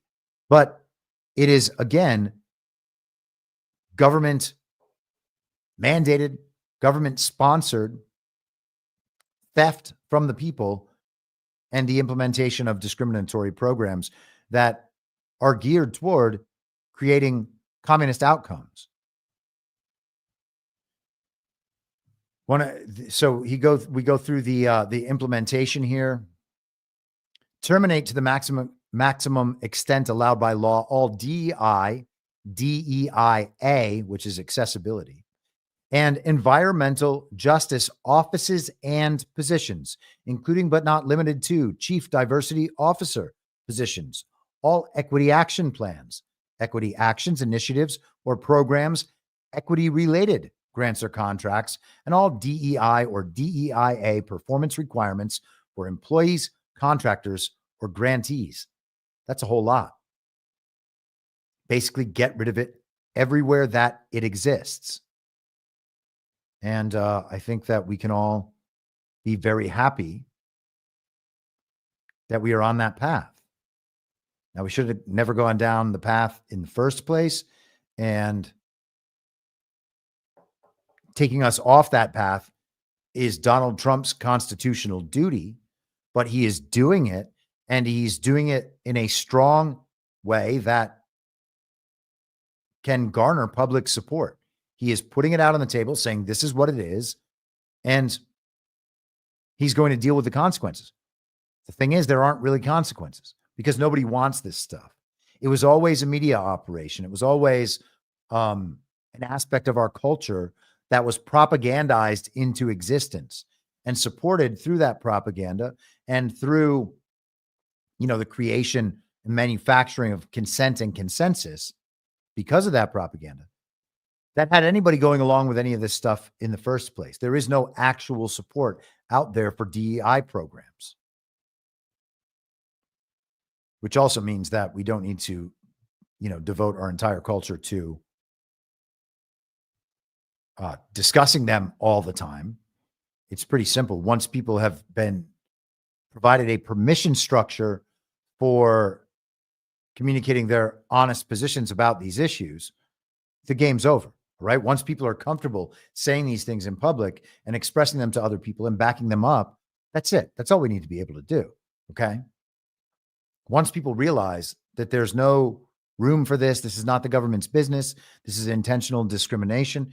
This is not the way to love people or make things equal. This is just communism at work. The support goes away. All right. So it's about being able to talk about these things in public and forcefully and not backing down when they say, oh, that's racist. No, it's not. Tell me how it's racist, commie. Certainly not in the direction they say it is.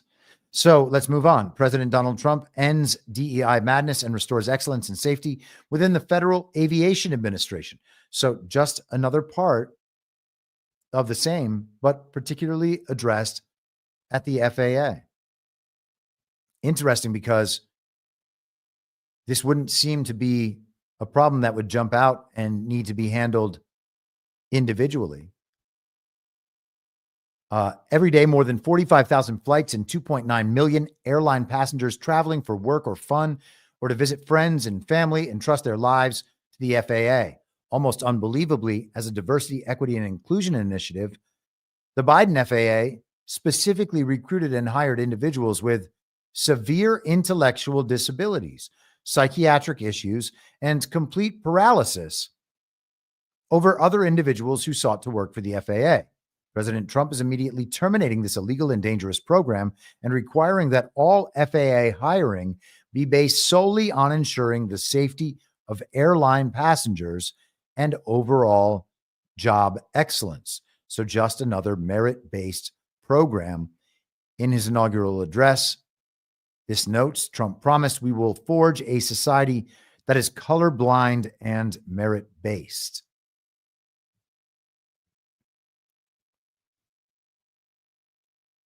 Another fact sheet. President Donald J. Trump protects civil rights and merit-based opportunities by ending illegal DEI. This is dated today. Today, President Donald J. Trump signed an historic executive order that protects the civil rights of all Americans and expands individual opportunity by terminating radical DEI preferencing in federal contracting and directing federal agencies to relentlessly combat private sector discrimination. It enforces longstanding federal statutes and faithfully advances the Constitution's promise of colorblind equality before the law. This comprehensive order is the most important federal civil rights measure in decades. That is a bold statement for sure. And when we think about the DEI implementation on a broader scale, I often, and haven't in a while, but I often go to weforum.org. Okay, this is the World Economic Forum. They're actually doing their meetings over in Davos right now. They are not big news in our culture, generally speaking. And you have to wonder why. Part of that is obviously that we've moved in a bit of a different direction culturally, and people aren't particularly interested in the World Economic Forum. But part of it could just be that people are ignoring it now, thinking that the problem has gone away. And I would not be one of the people that would believe this problem has gone away. Now, weforum.org/partners. Okay. These are the transnational corporations that are partners of the World Economic Forum. And you can filter by industry or just choose a letter. Let's just do M. Okay. Microsoft, right? Mitsubishi, Mistral AI. You can just Morgan Stanley, Moderna. All of these, MasterCard, partners with the World Economic Forum. Merck Pharmaceutical, Meta, MGX was mentioned in the Stargate article. So these are major transnational corporations. There are hundreds of them that are World Economic Forum partners, and World Economic Forum partners agree to go along with the World Economic Forum Code of Conduct. And so their Code of Conduct emphasizes their political goals in terms of the practice of those corporations, and the implementation of all these political goals and initiatives is what allows them to participate in various funding pools. And so, of course, the governmental partners of the World Economic Forum operate with the same kind of terms. They are all supposed to be pursuing the same agendas together, including and especially the United Nations 2030 agenda. So when Donald Trump takes the federal government in its hiring and contracting and the direction of its kind of private partners, its contractors, when these initiatives are barred from those interactions, then the government cannot be made to be a partner of the World Economic Forum, for instance, or these other, political agendas in terms of the government function. And part of the system and the planning and the way this is all supposed to operate breaks down. Now, again, it's possible that some of this will be privatized outside of government. And so we still have to keep an eye on this stuff because it'll be moved out and then interact probably directly with the states rather than through the federal government. That doesn't mean the problem has gone away. It's just been moved. This is something we're going to have to keep an eye on. But Donald Trump is attacking these sorts of relationships. This comprehensive order is the most important in decades. It terminates DEI discrimination in the federal workforce and in federal contracting and spending. Federal hiring, promotions, and performance reviews will reward individual initiatives, skills, performance, and hard work, and not under any circumstances DEI-related factors, goals, policies, mandates, or requirements. They're going to streamline federal contracting. It revokes Executive Order 11246, contracting criteria mandating affirmative action. Okay. This is from the civil rights era. 11246. We're in the 1-4 area. This is the 1-1 area. This is back with Lyndon B. Johnson.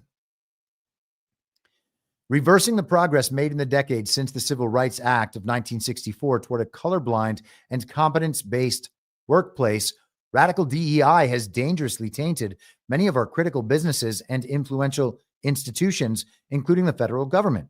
It might make you question whether or not the Civil Rights Act and what happened in the Civil Rights era was really doing what it said it did. And of course, it didn't do those things. Just continued to implement communism. And as Lyndon B. Johnson said himself, only being president after the assassination of John F. Kennedy, he said this will have those N-words voting Democrat for 200 years. And they made a good 60 years progress on that, controlling completely the black vote, but really controlling the narrative in our society about political priorities and affiliations of Black Americans.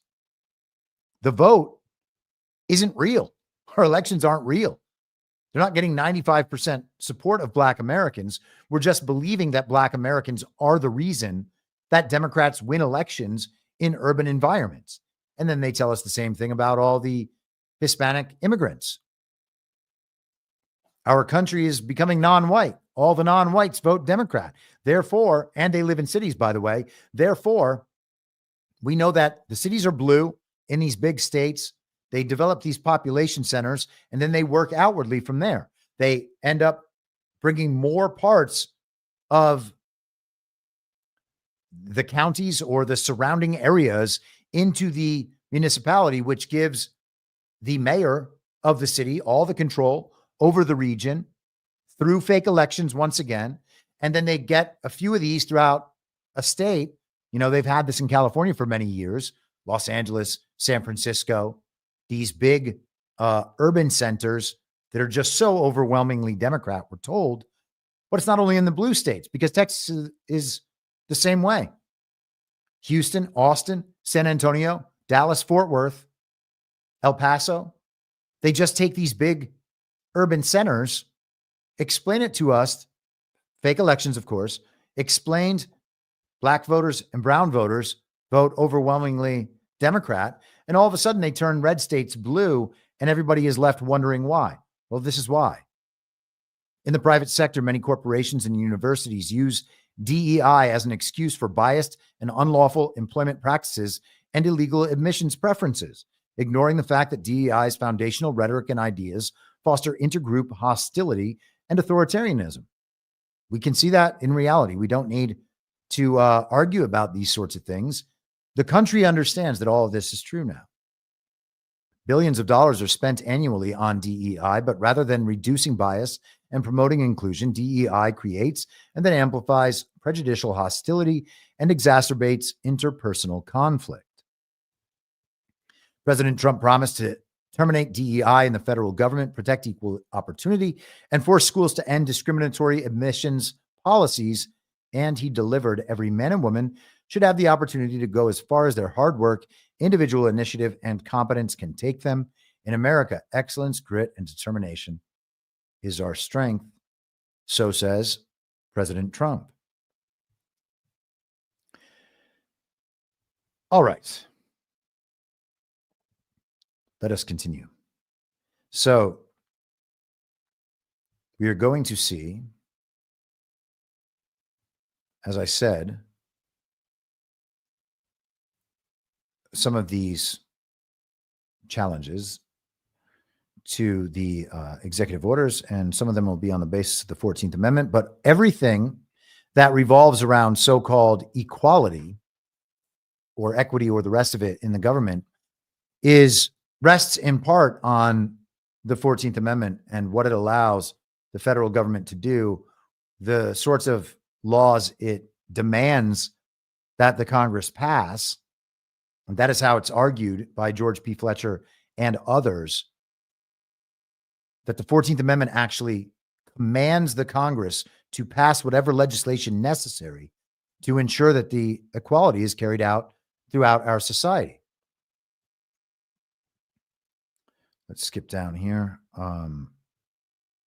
This is from Bloomberg Law. By the way, Trump guts contractor watchdogs anti-discrimination power. Okay, so this is the Office of Federal Contract Compliance Programs. In the executive order, Trump said the OFCCP must immediately stop promoting diversity and affirmative action and cease, quote, allowing or encouraging, end quote, contractors and subcontractors to engage in workforce balancing based on race, sex, color, religion, national origin, and sexual preference. He rescinded Executive Order 11246, which in 1965 established key portions of the OFCCP's authority. The agency separately has the power to enforce statutes that protect veterans and workers with disabilities. Under the now defunct order, certain companies that do business with the federal government must develop affirmative action programs that establish placement goals for women or minorities if either are underrepresented in their workforces. They must also assess their outreach and recruitment efforts and create a plan to address any deficiencies. The OFCCP is tasked with auditing contractors for compliance or conducting complaint investigations. It focuses on evaluating companies' affirmative action compliance, as well as analyzing hiring, pay, and other employment data for potential discrimination. Violators of the latter can potentially result in financial liability for contractors. They may continue for 90 days to comply with the obligations in effect on January 20th. Then it's gone. Additionally, Trump revoked EO 13672 from 2014, which shielded federal contract workers from discrimination on the basis of sexual orientation and gender identity, years before the U.S. Supreme Court recognized those protections under Title VII of the 1964 Civil Rights Act. And that will have to be contested for its constitutionality at some point in the future.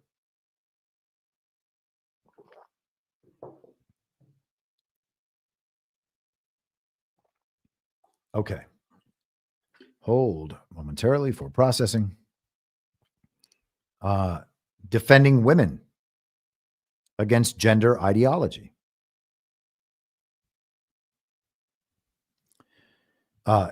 Gender ideology, extremism, and restoring biological truth to the federal government. And again, this is the executive order that clarifies who has the wee-wees and who has the hoo-has.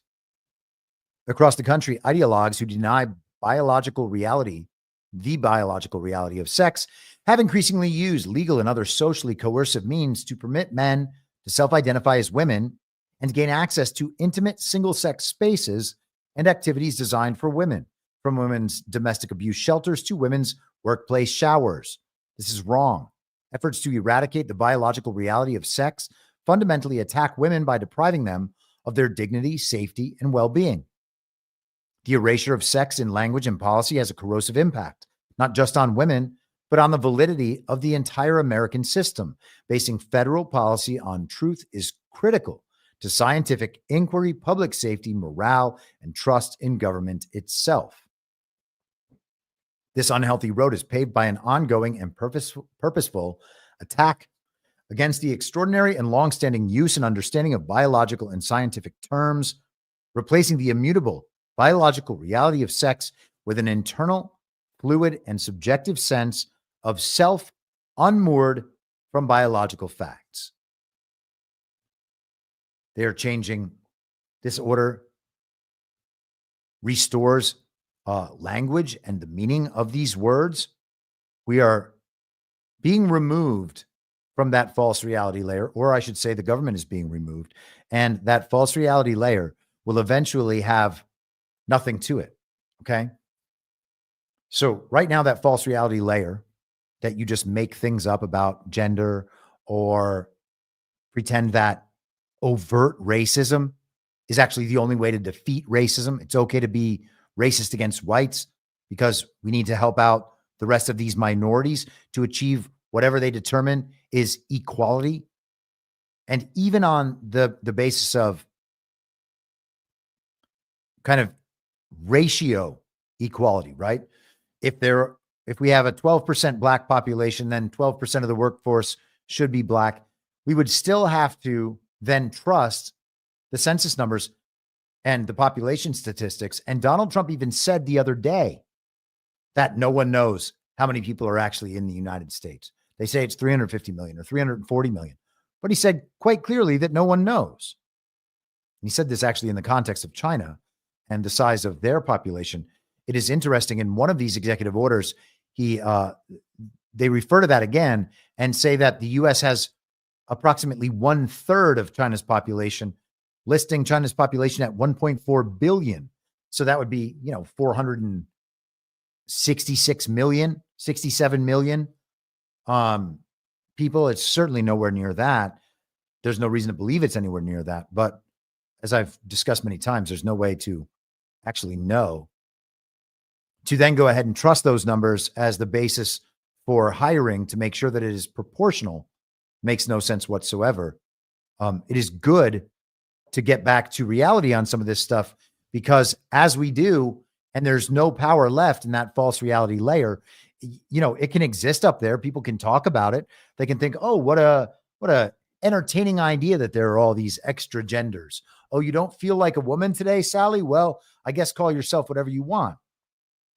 If there's no formal power within that layer at all, if it can't do anything, if it can't influence public behavior, if all it can do is gain approval from retarded people, well, then all its power is gone. It doesn't mean anything anymore.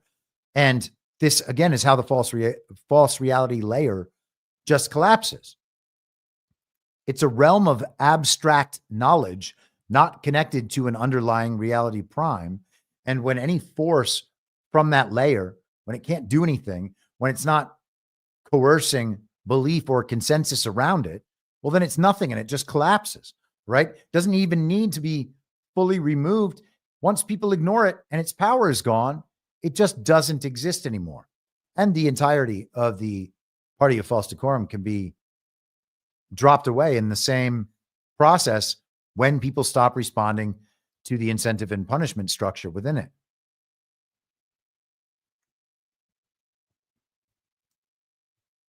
All right. There are so many of these. It is unbelievable. And so I don't think that we're going to go all the way through them today. And maybe it'll just be a project over the next few episodes to get through these day one executive orders, and we'll knock out, 5 or 10 of them per episode or whatever it ends up being. And then we'll obviously be tracking them into the future. This is what the Trump administration is actually doing. All right. And I think it's probably more important to go through these executive orders than it is to go through all of the news and the chaos, the noise surrounding the new Trump administration.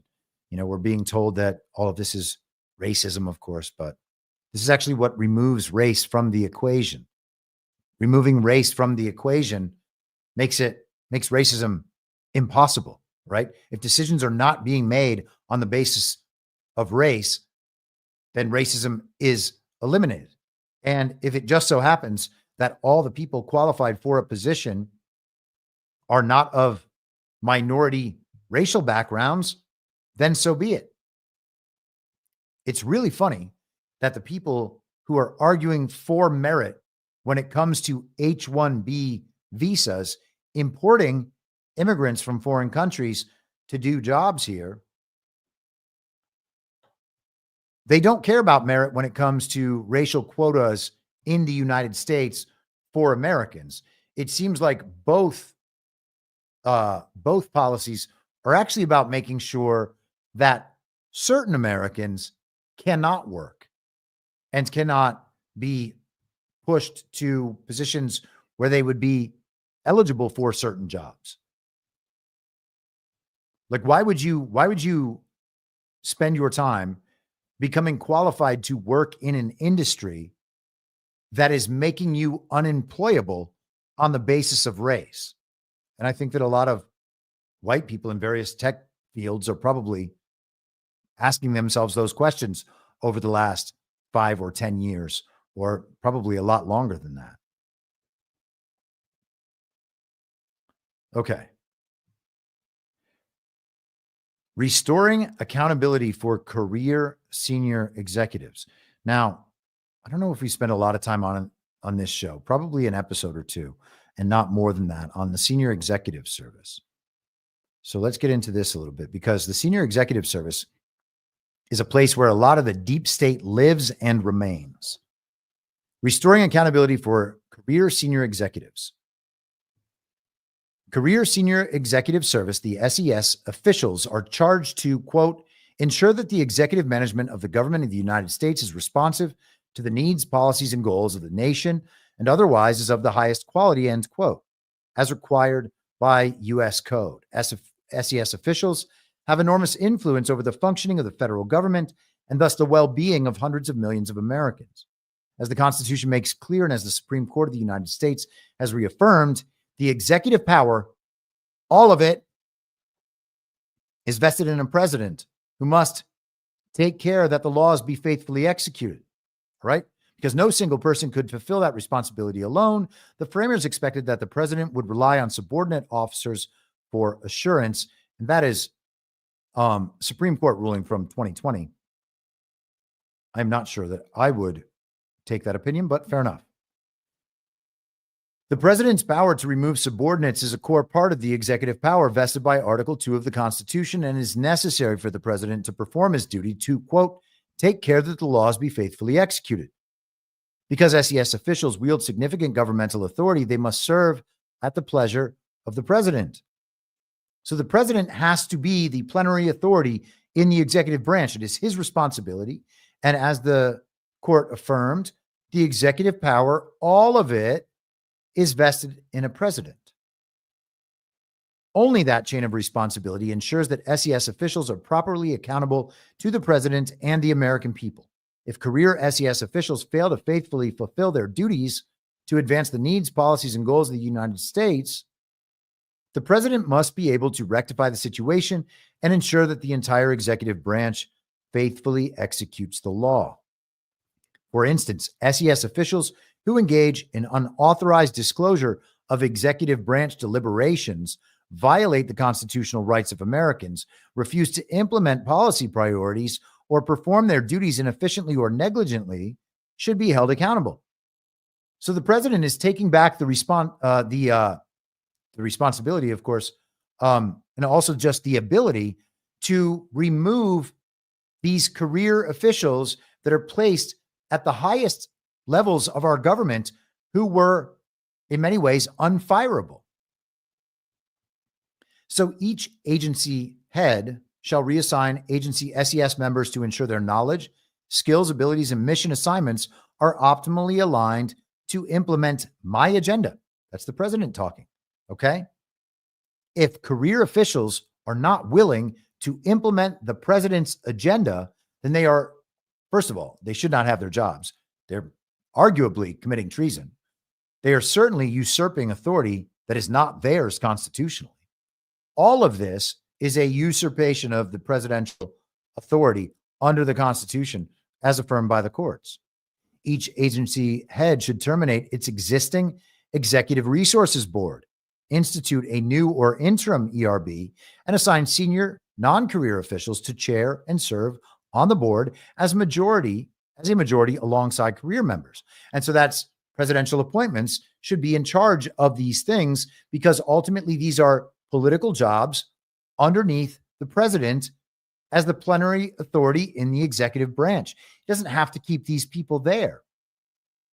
Political appointees chosen by the president should be running things so that there is a chain of accountability rather than what we had before.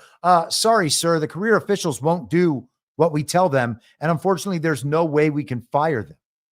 That's the situation as we had it. Isn't that insane?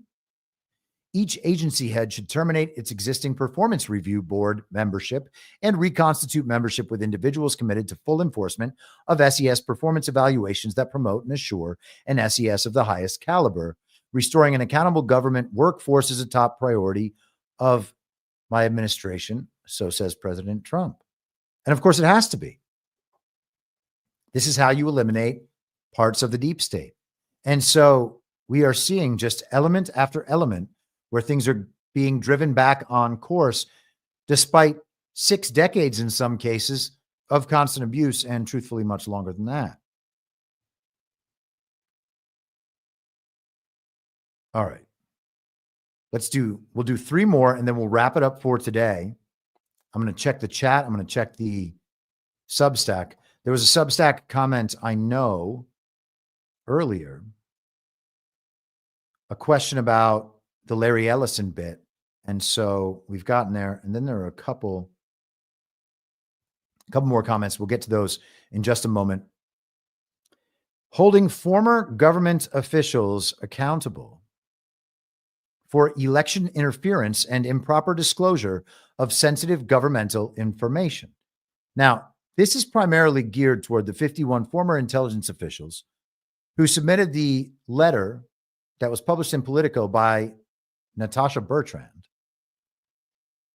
that said the Hunter Biden laptop was a product of a Russian disinformation operation, causing people to ignore that, causing the social media companies to take down stories about the Hunter Biden laptop, one of the major waves of censorship of the American people at that time. All of it was about this 51 former intelligence official letter, okay? This executive order is geared toward dealing with those people and any ability that the intelligence community might have to interfere with our elections. Now, some people have taken this to mean that this executive order is going after everybody who has interfered with our elections. And people believe that it says that in the text quite literally. Well, no, it doesn't. It doesn't say it anywhere in the text. It doesn't say anything like that in the text.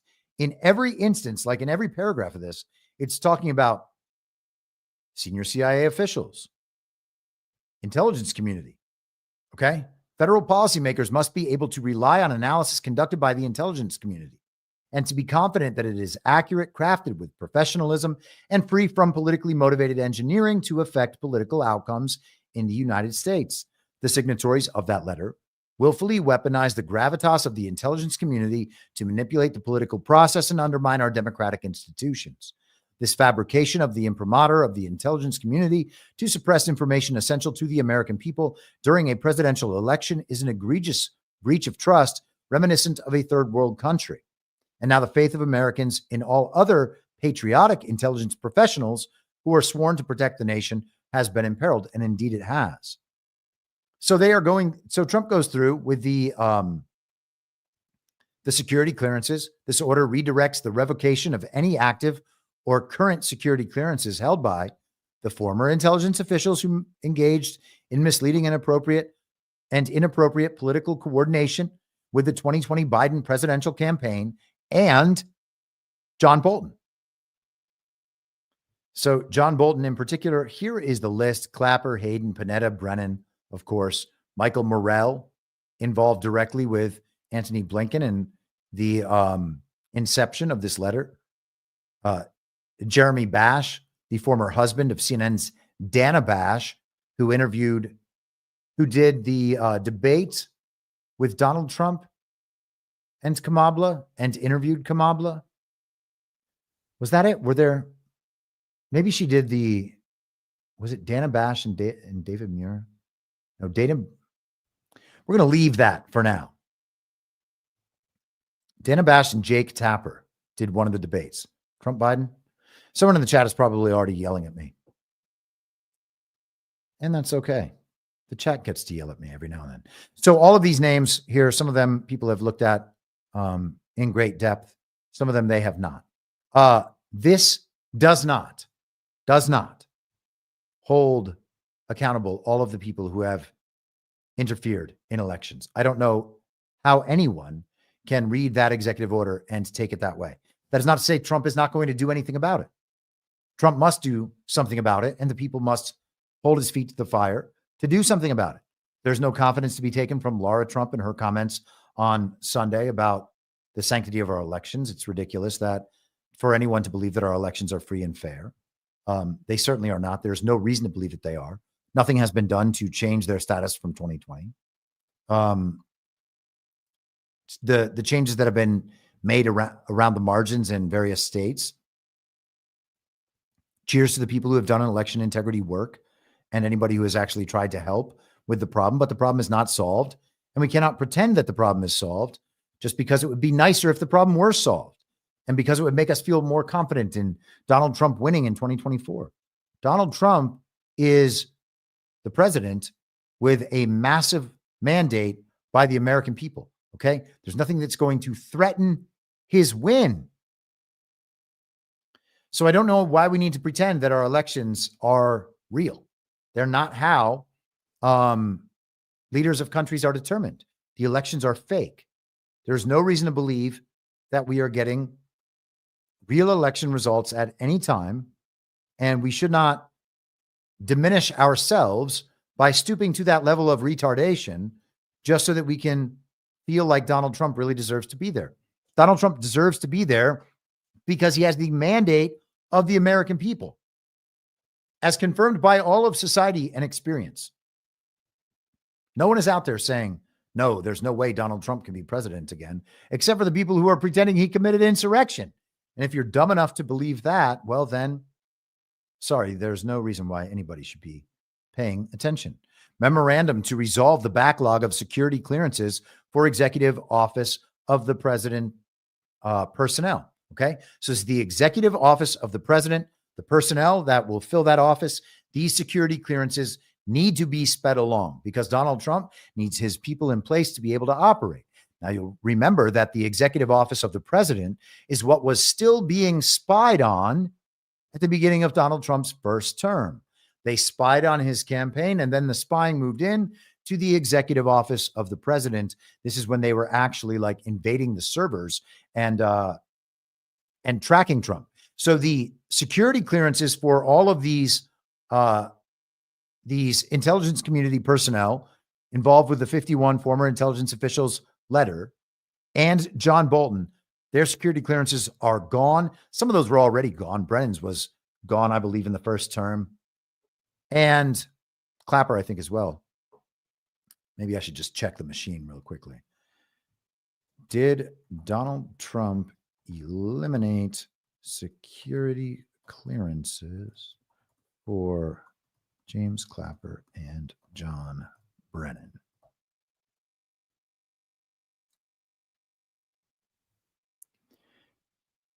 Well, no, it's giving me the answer from today.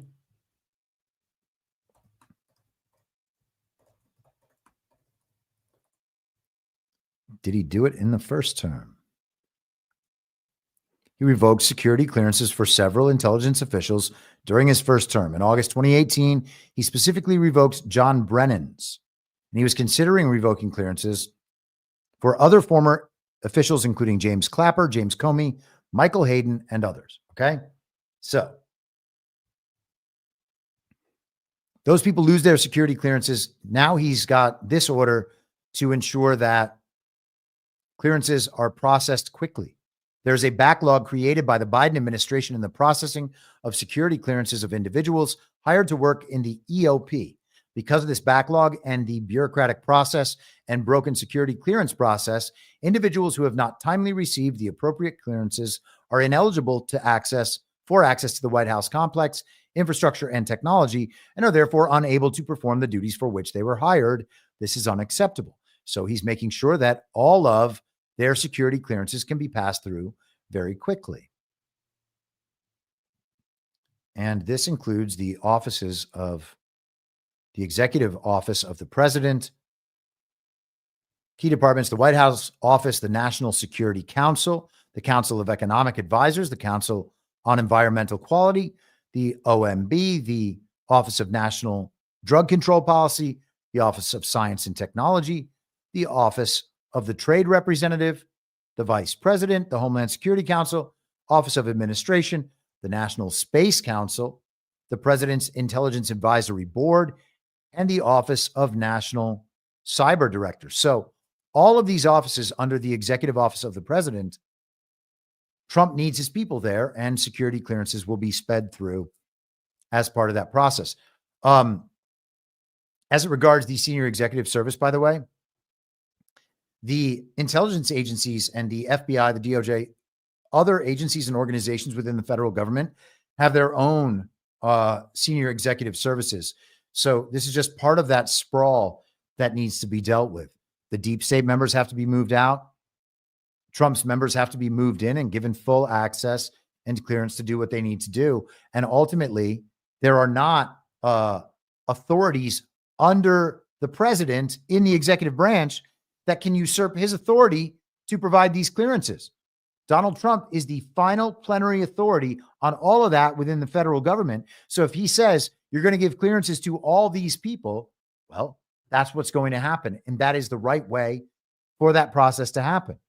And because the responsibility has been delegated to lower authorities to make sure that, under a perfect system, to make sure that these people were worthy of their clearances, they still can't supersede Donald Trump's authority to be able to push these people through. And so if deep state elements within the FBI or the intelligence community said this person shouldn't be cleared, maybe in the past that would have some important effect. It doesn't now. And I would bet that if we were to go back and look for instances where deep state presidencies and administrations pushed through clearances when the clearances were denied, I imagine we would find them. Let me see if I can just ask the machine real quickly. And maybe it'll give me an answer. Maybe we won't. Maybe it won't. Did Barack Obama directly approve certain security clearances that were denied by, well, I can't talk. I can't type. I can't type or talk, apparently. Typing and talking at the same time can be difficult if different words are coming out of different places. All right, so we don't have an Obama example right off the bat. We'll leave that for now, and maybe we'll come back to it at some point. All right, guys, so we're going to leave it there today as far as the executive orders go. Let me just get quickly to the Substack questions and comments. Twirl Girl asks about the mRNA announcement, and then says so much winning about the DEI and the affirmative action. I think that I've addressed all of that. Serendipitous Soul says, I have to say, when the guy said mRNA in that press conference, I was really surprised. I'm not even remotely educated in AI or medicine, so I'm curious and anxious to hear others' insights. Okay, I think we've addressed some of that. A lot of the stuff I'm going to say in these early stages of this administration is going to be wait and see. Trump clearly has an agenda that he's implementing. He clearly has plans. And then outside of that, the MAGA agenda. There are all sorts of other influences who have been Trump friendly or that have been Trump friendly over the last couple of years, particularly in 2024, looking like they're Trump's new best friend now, so that they'll have access to the administration and some influence. Okay. Most particularly the tech bros and elements of the conservative establishment, particularly in line with the Zionist cause in Israel. So we have a number of types of globalists attempting to have influence in the Trump administration, people with some measure of power and influence outside of the administration, so they'll at least be listened to. Bannon said last week that a guy like Elon Musk, he's put all this money in, he's got this influence, he's going to have a seat at the table. A seat at the table doesn't mean he has final decision-making, but there are going to be people with seats at the table because they're powerful. People like Larry Ellison, for instance. And so there's going to be the Trump agenda, the MAGA agenda, and then a bunch of people that are outside that trying to break through or having some influence. And it's going to be a constant negotiation, always a negotiation with Donald Trump. If they're giving him things he needs, then maybe he's going to give them temporarily or longer something that they need too. He wants to be able to do business with people while moving the country in a certain direction. And again, it's important that Trump's real supporters, people who have his back, but also have ways that they would like to see things done, constitutional opinions, opinions about how politics should work. These things can still be stuff that MAGA weighs in on, but Donald Trump's got to be able to have some room to operate over the course of especially the next few months as this transition process continues, or as, John Harold might say, and I would agree, just to make it clear that I'm not putting words in John's mouth, but that we are in a period of reconstitution after the period of devolution, and that throughout this time, we are going to see the government changed back over into whatever the next form will be, hopefully in a much smaller form. Ball Coach says, I know that you consume news all day long. What are a few of your starting points for daily happenings that kind of give you an idea of what is currently transpiring here and around the world, knowing full well whatever it is not being reported truthfully? Well, that's the most important thing. I start at the coverage of what's happening in a given day and try to think about what they're trying to get me to believe. Okay. And I'll do an example and then we'll get out of here. And I saw people talking about the coverage of the executive orders. We are just getting into it. The whole segment on immigration was some stuff that I spent a lot of time on yesterday. I would say that I have gone through 30 to 40% of what I went through yesterday. Okay. On this episode right here. And so there's going to be probably 2x or 1.5x what I've already gone through today in a future episode. So stay tuned for that. We'll do that maybe tomorrow. I think Friday. I think that 3 episodes at 2.5 hours each is probably like a max that anyone can consume, and an appropriate amount that I probably shouldn't be exceeding, just because I'm not trying to suck all the oxygen out of the room. I'm not trying to be the only voice or any of that, So I am conscious of that stuff. Also, by the way, my good friend John Harold has the Daily Herald on Badlands now every weekday at 1 p.m. Eastern, I believe. And that's just John for an hour going through the day's news and issues like this from his particular devolution perspective. And he's one of the best researchers, incredibly funny guy. I would encourage everybody, maybe put that in your podcast rotation for a couple of weeks, see how you like that. And on days where I'm not around, you got a wonderful option there. John is just the best. And I listened to and watched his first episode yesterday, and I would recommend it highly to all of you. Julie Bean says $25 Rumble Rant. Great non-muted and non-interrupted EO coverage today. Yes, thank you. I do that with videos, and it's so idiotic. And then there was one other thing that I was going to say, I believe, about that last comment. And I went off track there.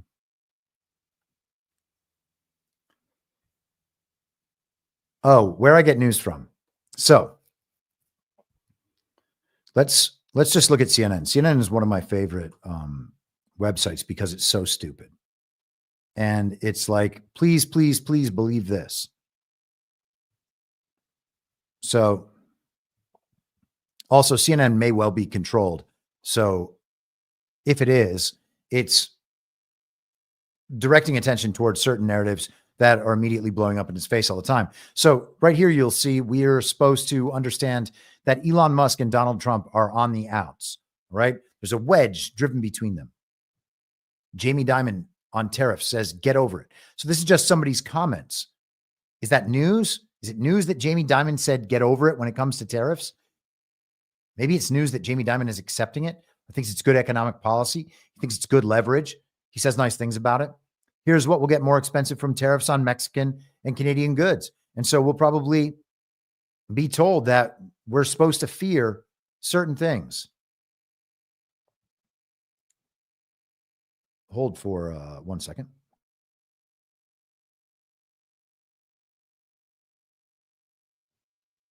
I'm not sure you can hear it in my voice, but I have a bit of a scratchy throat and had to sneeze there for a second. So apologies. But okay, so here's what we're going to be told. These things are going to get more expensive. Cars and car parts, gas, food and alcoholic beverages. All those things, can you believe it, are going to get more expensive just because of Donald Trump's tariffs. Do they know what Trump's tariffs are going to be yet? No, they don't. Do they understand that what we want to do is promote American production and growth and industry?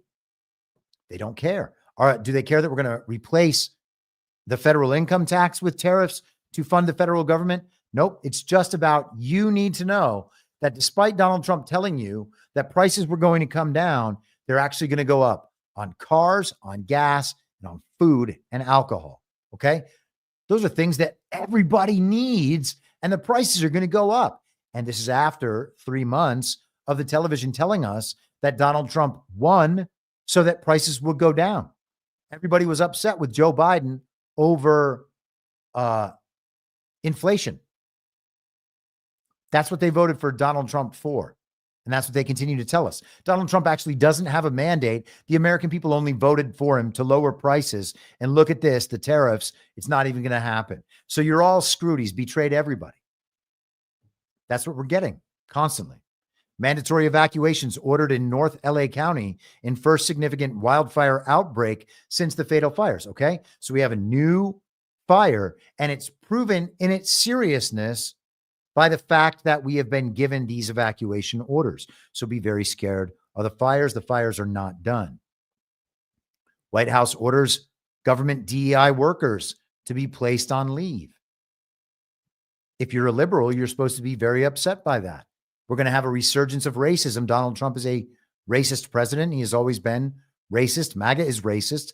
When you understand in the future that all of these people are being targeted and we call all of these people Nazis, well, then you'll know why.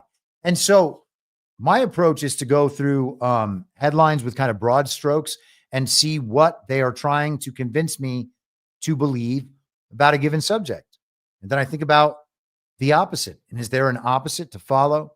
Is there a story that they are trying to make sure that you don't know? Can you then go through and see if there's evidence of that?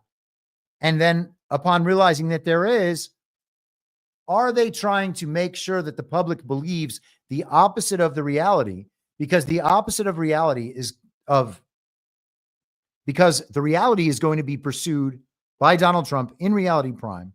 And they want as much resistance as possible to the Trump agenda. So all of the news that we are going to be fed throughout this time by mainstream sources is going to be through that lens of whether it helps or hurts Donald Trump.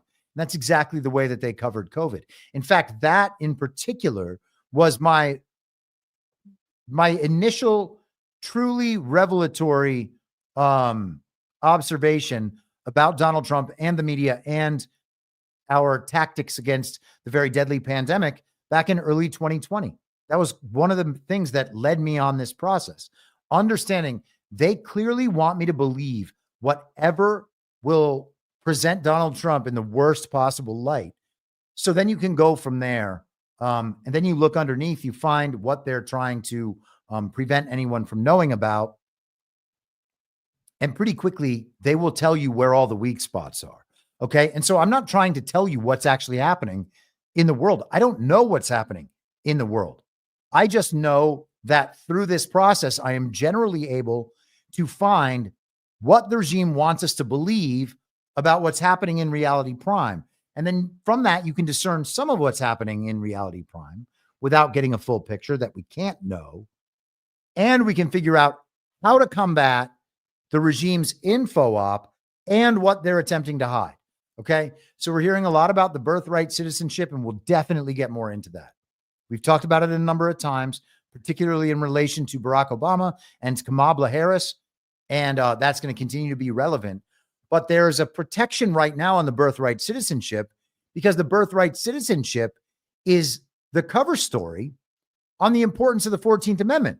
The 14th Amendment is an inversion of our Constitution. And so rather than focusing on that inversion, we're instead going to focus on birthright citizenship, make it all about race. And if we believe that it's all about race, then maybe we will help them thwart Donald Trump, because what Donald Trump might ultimately be doing is taking down and exposing that 14th Amendment and its unconstitutionality, which at that point is going to undo the inversion and the basis of all this British common law and civil law that has taken our constitutional republic and flipped it upside down.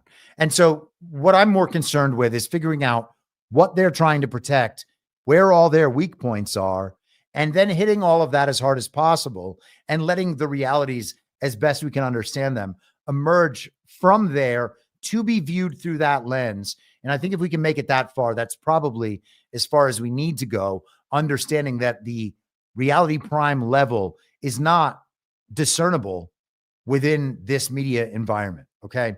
At best, it's fog of war. So I'm not going to tell you what to believe. I cannot tell you what to believe.